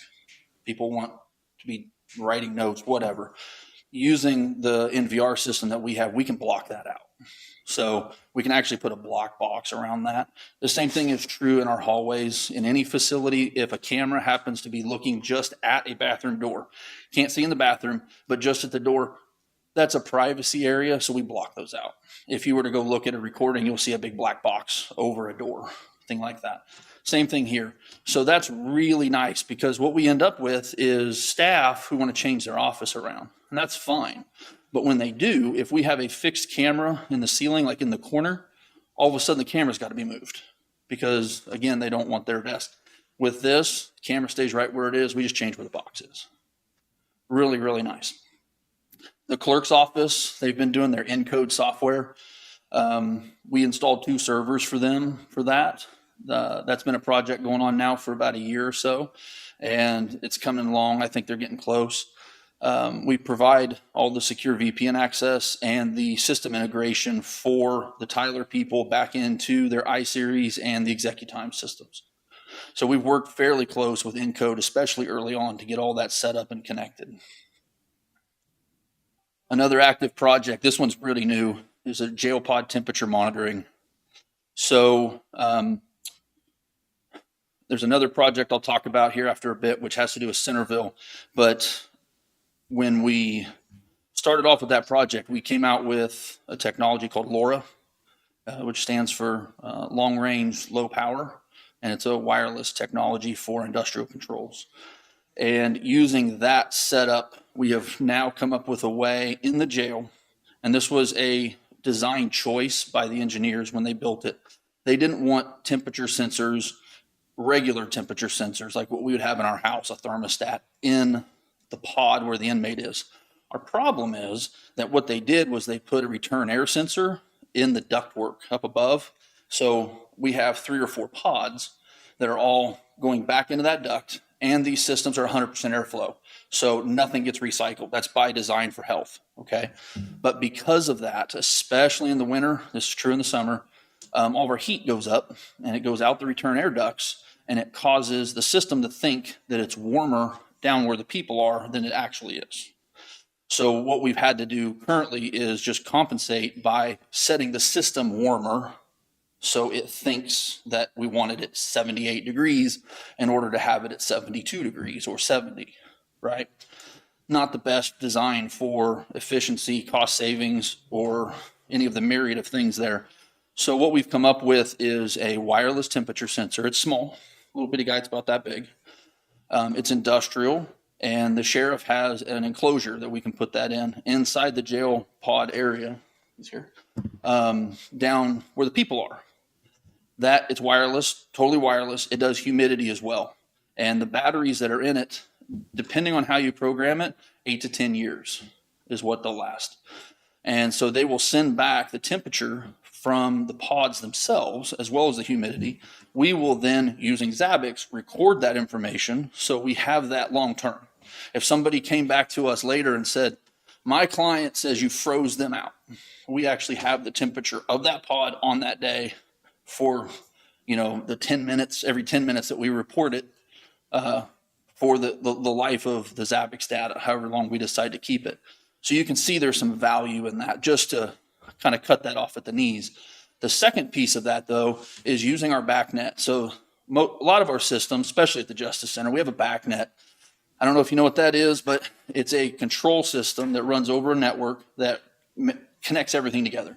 Hot water tanks, air conditioners, thermostats, everything. So with the backnet, we are now able to, or will be able to, take the sensors that are in those pods down at the person level and feed that data into the air conditioners so that they will, if we set it at 70 degrees, it will work to 70 degrees. We're not setting it at 78 degrees to try to get it to 70 degrees down here. And of course, the time of year makes a big difference. There's skylights, makes a big difference. All of these factors are not taken into account on return air temp. But by putting that temperature sensor down there, we're able to now do that, which is going to help us with not only the quality of the space, the humidity of the space, but could absolutely help us with the cost of heating and cooling as well, because we're not telling the computer that's in those systems that we want it to be hotter than it really is. This is the Centerville project. This has been going on now for, I will tell you, a long time, but it's been actively looked at in the last several months. So Sean and Darren came to me and they said, hey, we have to go up to Centerville 2 or 3 times a week in order to read the motor counts that are on the little deals, tell you if they're running. And when they're up there, they check the motors and they check if the alarms are going off. And if the alarm is going off, there's a light that flashes and a little buzzer that goes off. But you have to rely on somebody else, a citizen, to hear it and then call. Or else we just show up. Well, that alarm could have been going off since Friday night. And there's a couple of these lift stations that are out there that are in areas that people just aren't near. And those alarms are not crazy loud. So they can show up on Monday, do a check, and the lift station's getting full because it's not pumping. The alarm has been going off. You got material rising. That's not a good situation. So they wanted some way to remotely monitor them. We looked into various different systems. Some were cellular. Those were pretty expensive because that was a per pump type of setup. But we needed to get the data back to our system. We needed to be able to alert on it, like if the alarm goes off, and we also wanted to be able to track those trends. Again, we're going back to the Zabbix, the system that IT's been using, but we're trying to put it in place. We are putting it in place with this. So what we came up with was that LoRa system, and using our existing internet connection up at the fire station, we are going to put up an antenna, which is that deal there to the left. It's an outdoor rated setup. And then we will put a box, and that's what this is. In case you guys wanted to see it in person. These are pretty handy. So we engineered these ourselves.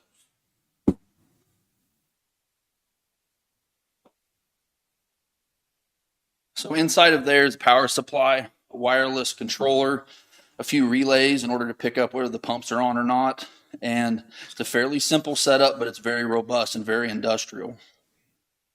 So by building these boxes ourselves, programming them, and we have already tested this and know that it works, we built an interface to go between the LoRa gateway, that antenna, and our Zabbix system that the commercially available options were roughly installed between $10,000 and $20,000.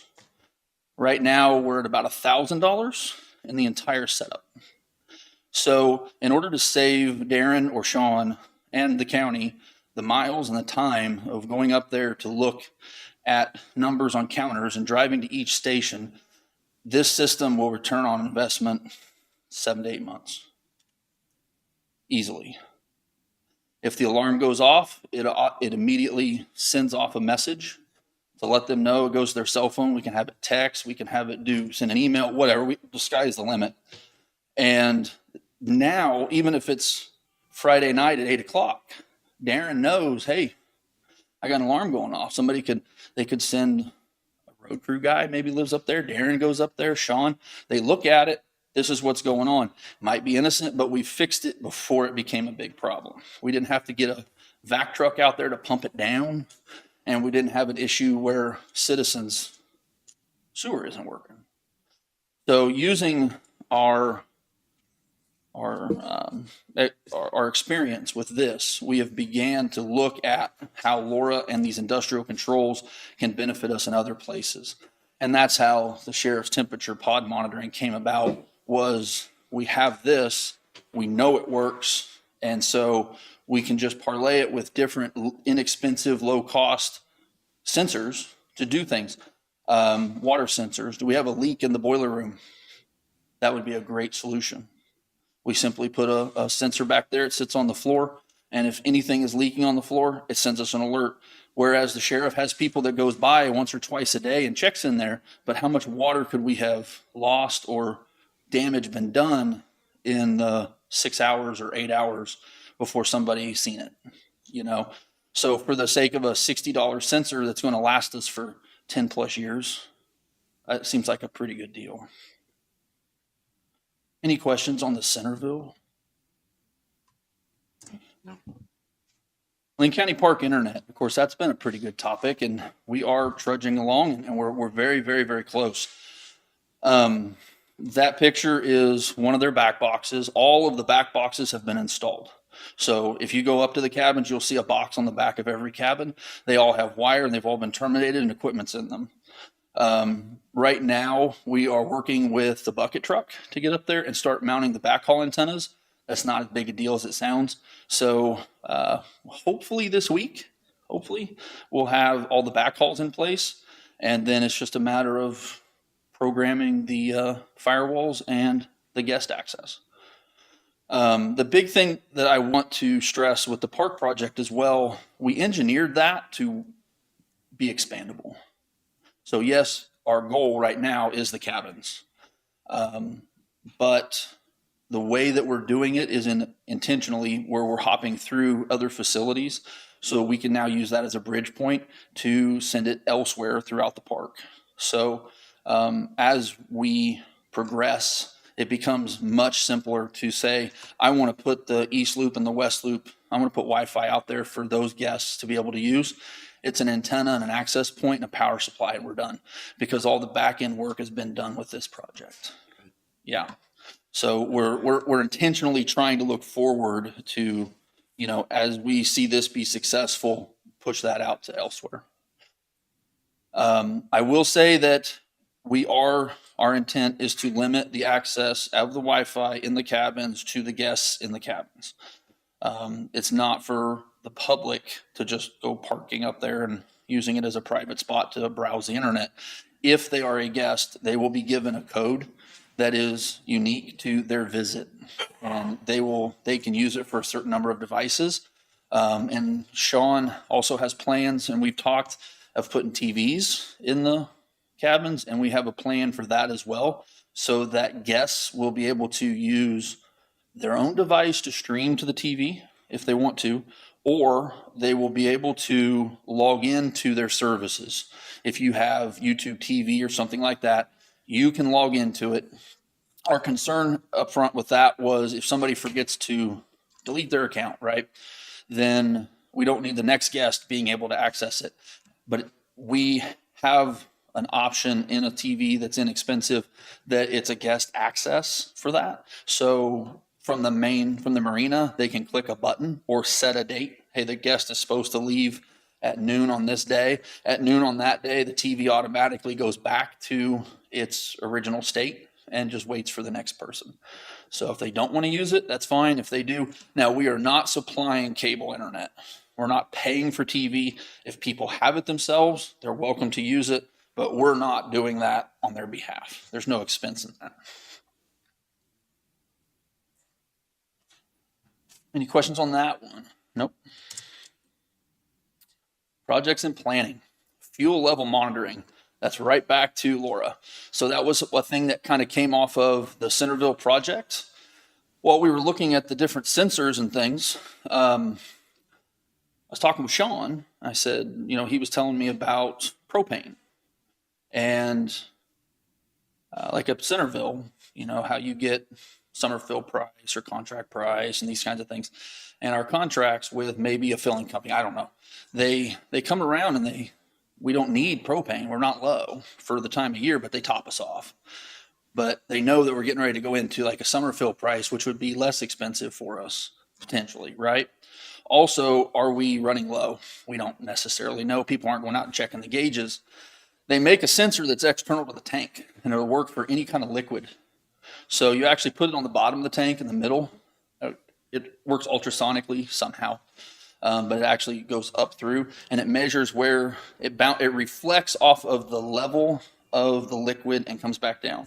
So from that, we can, for I think it was $65, you know, for a wireless deal, put that on the bottom of a tank.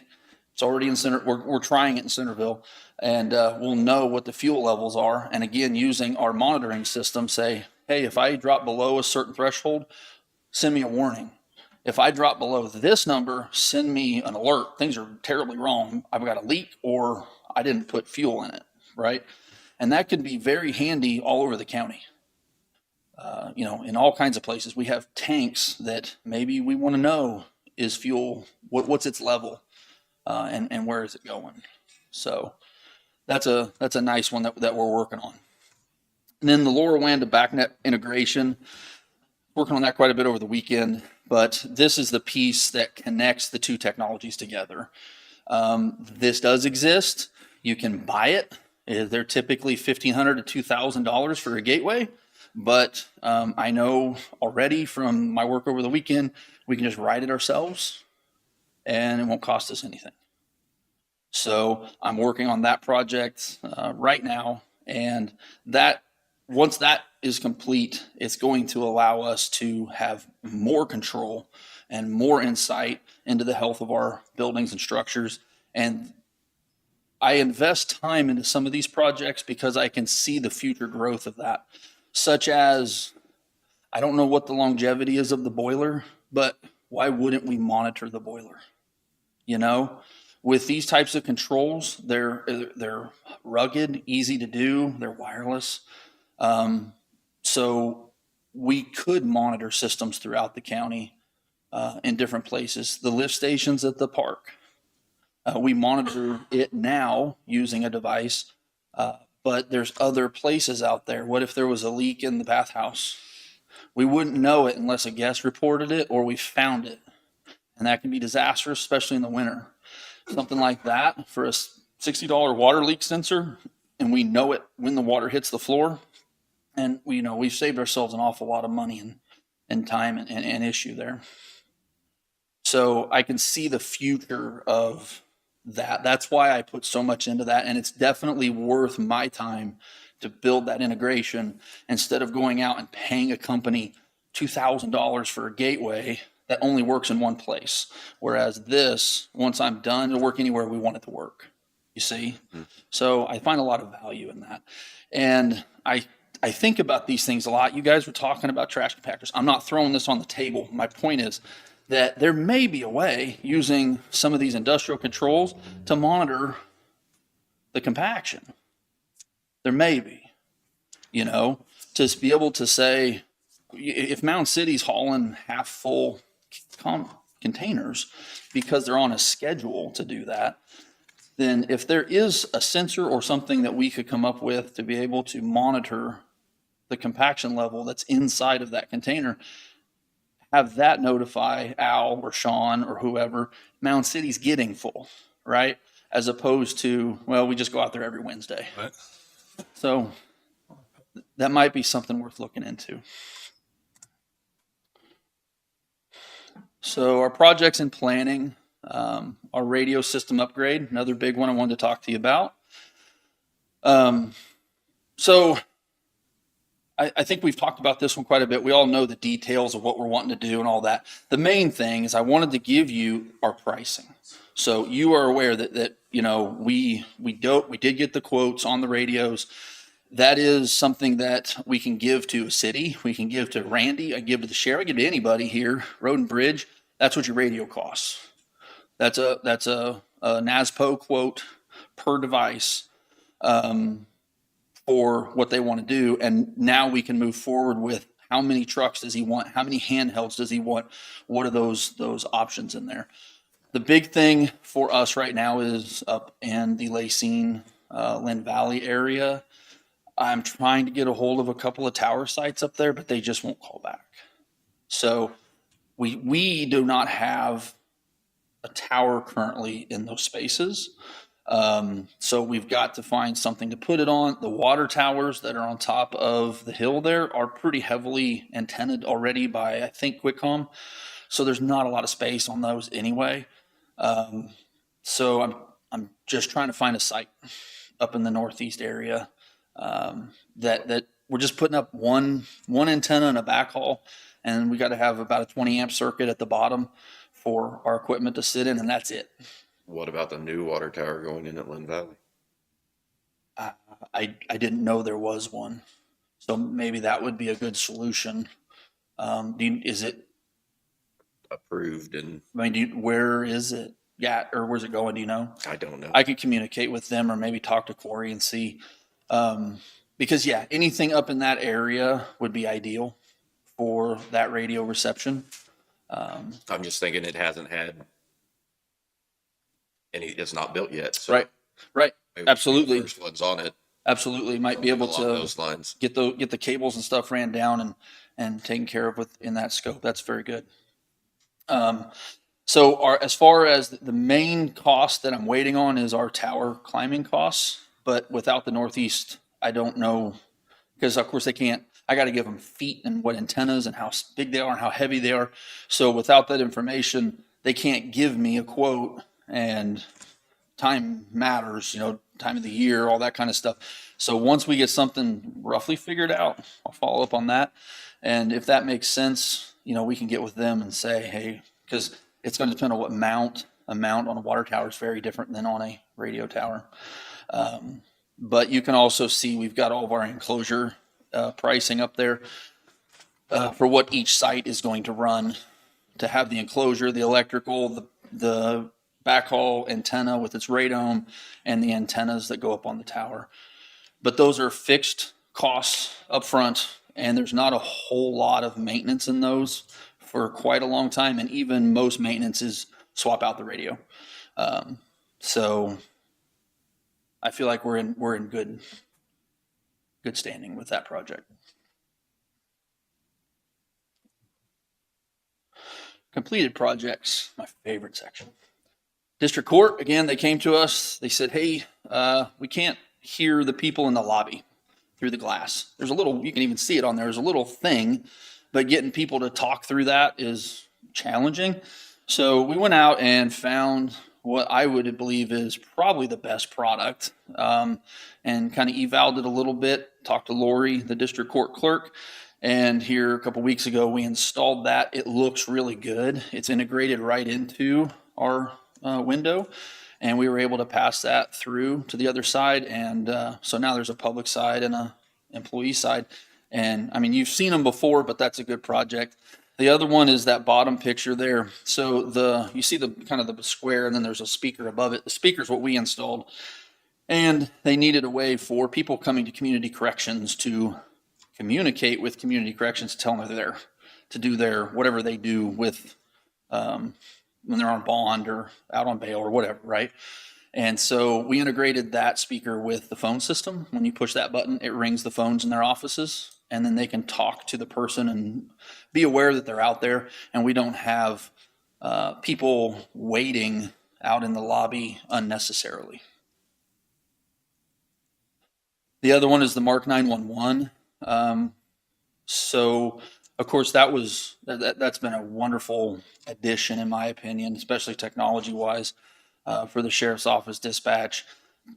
They brought in really expert people on their side of it. What we did was provided them with the secure rack space, all the cabling that runs through to the 911, the battery backup systems. We also handled the fiber installs and the camera trunks. Now those are in their control now, but up front we were the ones that got that taken care of. As you may recall, we had a lot of problems with the local vendor, but that has all been resolved, and so far everything's been pretty top notch. We also integrated what's called a CAD spill. It's the data that comes in from a 911 call. As it comes into the 911 system, it dumps out, and then we integrated that into the dispatch software as well as their phone recording software. So if you get a 911 call and they have to go back and pull up the recording, they can now search by phone number or get the information from the call later. You know, it could be 2 years from now, they could still get that same information. Then the county attorney's office, they have their Carpel software. They finished that last week. So that's really been good for them, I think. We worked with them and set up with Carpel the first docket integration they'd ever had in the state of Kansas. So, because we had a method of getting that information. That's how we do our docket screens. That's coming up. But again, IT, we developed those screens for our court. And so using that information, that now also helps the county attorney's office with their scheduling and knowing what's coming up and all that automatic. So it just goes right into their software and takes care of it. We also had to deal with their data. They had a lot of data. County attorney had a lot of data. So we worked with Carpel to get all of that to them because it's all on their side of things now. But it had to come from our side. So that took a long time to get up there, but we got that taken care of. And then, of course, the firewalls and the secure access. And then we had to help them a little bit last week with some of their implementation. But that project is checked off and done. Dashboards, one of my favorite topics recently. If you've been in my office, you've seen the one on the right. I have 2 screens, and we've began expanding our dashboards out to anybody that's interested, pretty much. So dashboards allow us to combine data from a lot of systems. So a lot of our dashboards actually are coming from 2, 3, 4 different data sources in order to create the information that's useful to our staff and their supervisors. And if you're looking at mine on the right, you know, even at the top, you'll see we have all the temperatures. We monitor the humidity in the server room, as well as all of our VPN links, all of our router outputs, all of our phone connections, our support tickets, they're on the bottom left. So we watch how many tickets are coming and going and try to keep that number down and reasonable. All of our mobile VPNs, so whether that be a deputy's vehicle or an SRO or could be one of David's staff, we monitor all of those VPN connections for their stability and reliability. We don't want to see them flapping up and down. The bottom left one is actually a dashboard. If you went over to the sheriff's office, you would find in their conference room, as well as in the sheriff's office. That combines, I think, 4 different systems. And we've actually worked out methods now to integrate with their Guardian system that runs the jail. But on theirs, it lists all their current housed inmates, number of 911 calls. That's a pretty neat one to look at for, you know, per day or per week, and just kind of see those trends as they're going on, the different call types and how many per day.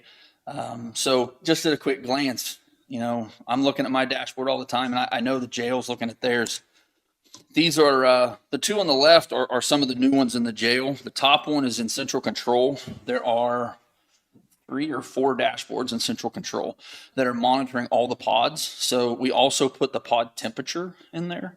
So just like I said with this LoRa sensor that we're going to put in there, we will show what the temperature is at person level in each pod.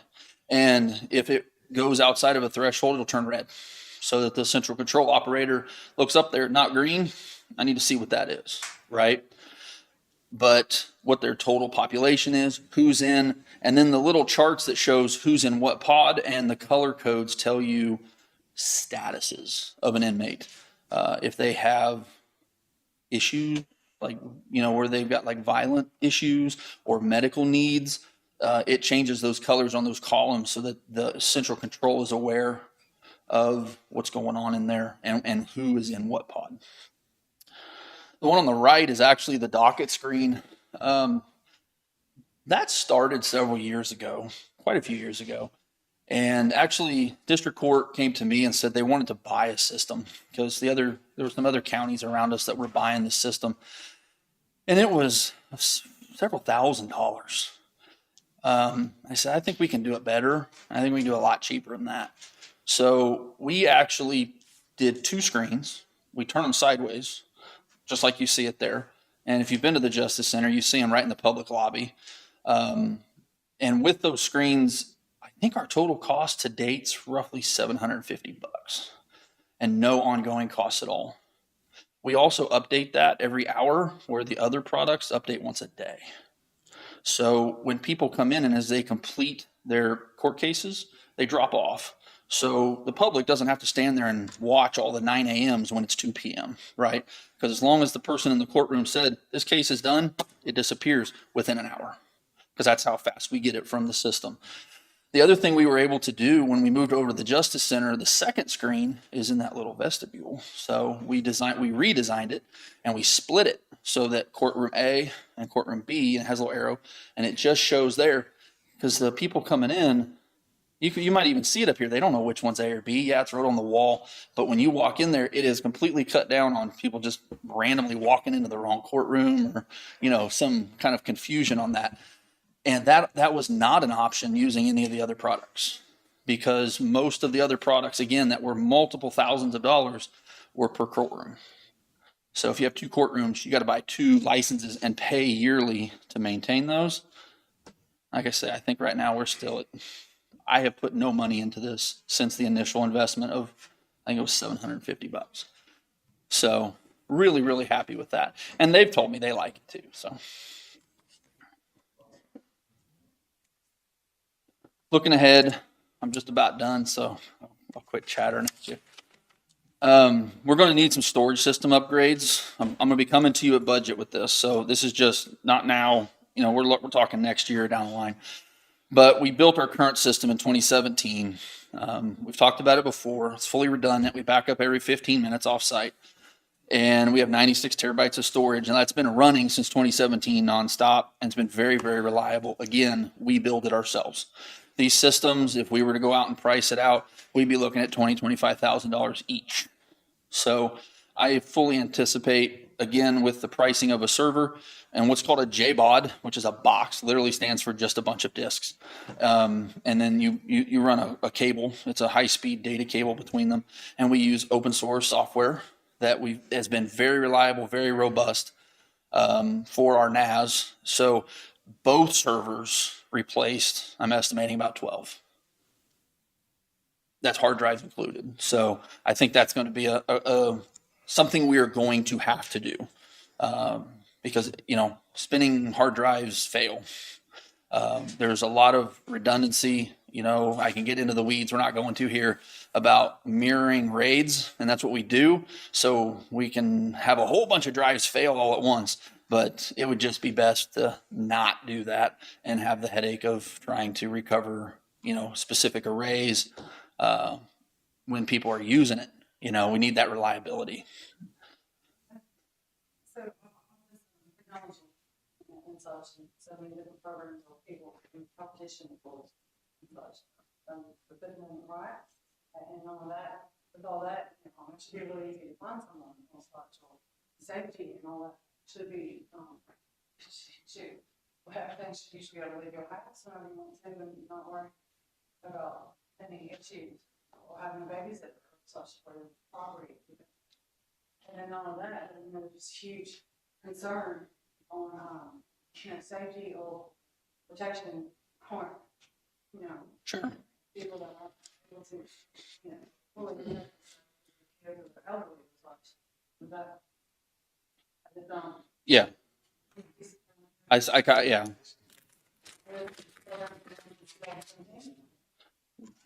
For a storage system. So we'll move on to the next one, the additional metrics. Now that's the Zabbix system that I was talking about. It's becoming mission critical. So the cost of that is pretty, in fact, I think I might be a hair high, but really it's just storage. We just need to store the data. But a lot of our dashboards and again, that historical reporting and the alerting is all driven from those trends. So I'm going to be looking at one to add some additional metrics processing. The final thing that I have here is the server room crack units. So they're running and they are, just so you're aware, there was some discussion previously about replacing a VA or a VFD and a compressor. They're still coming. I don't know. I guess they're hard to get, but that is still under warranty, so that shouldn't be an issue. But the crack units themselves are not connected to the BACnet for being able to monitor them remotely and control them. So I'm looking at adding cards. It's just a card that we add into it that will then connect them to our internal BACnet system.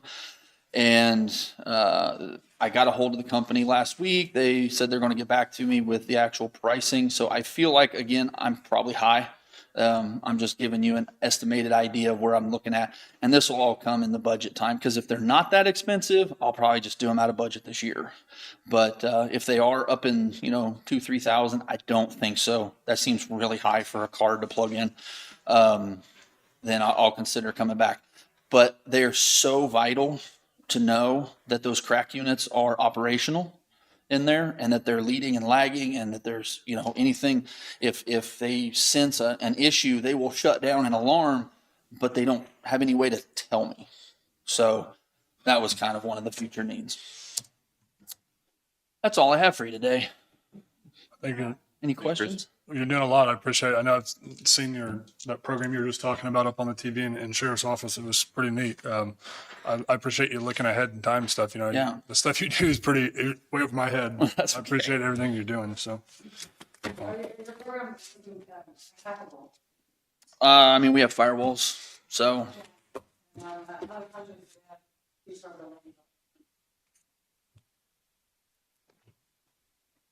What was the question?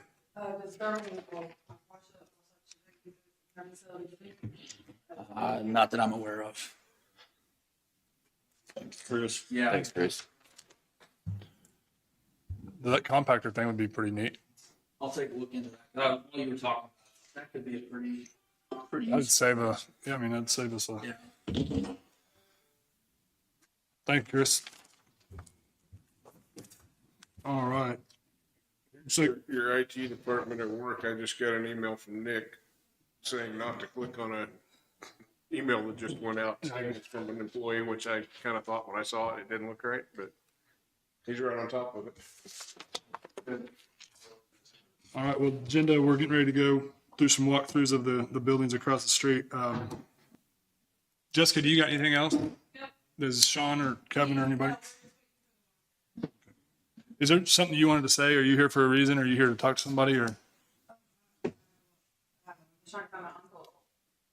About 3-4 days now. And I love it. Programs and such, you can with everyone on satellite and such. Straight and such. Was he here? You see him?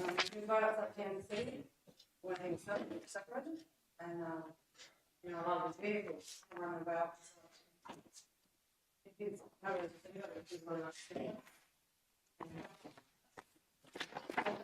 Nowhere, I was taken into jail today, and I do have a previous injuries, so I am in a lot of pain, being changed over on my back for so long, but if it was just the vehicle, it should be certain things. I'm told that it's beyond the point, we find from uncle, and then you have assistance for that, I'll be effective. Psychiatrist in the prison, going in, he has houses in double state, and so, I know a few of them, 4. Well, I don't think we haven't, I don't know who your uncle is. I don't, you might talk to the sheriff, behind you there in his department and we can, We have ever absolutely nothing, it's actually on, sorry, excuse me. So to hear programs like that, with the city, their population is down significantly. Your knowledge is power. we don't have no power.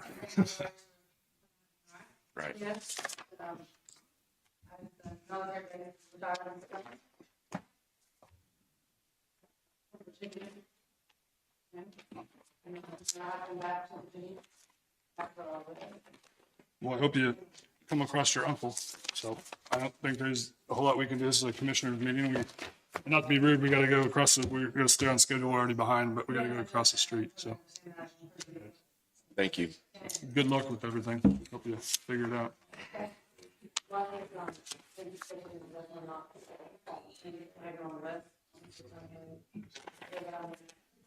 If there any chance, not too far away, maybe to,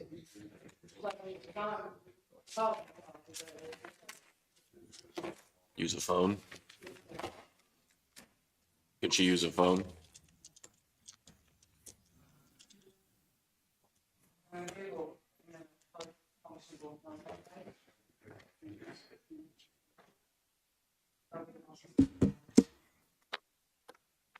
No. No.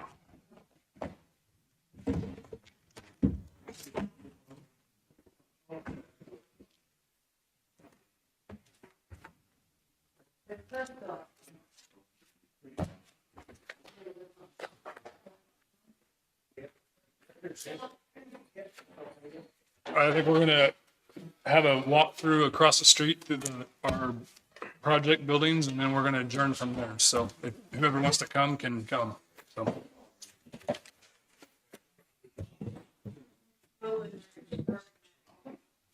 Say we'd probably start at the jail and make our way around that fence.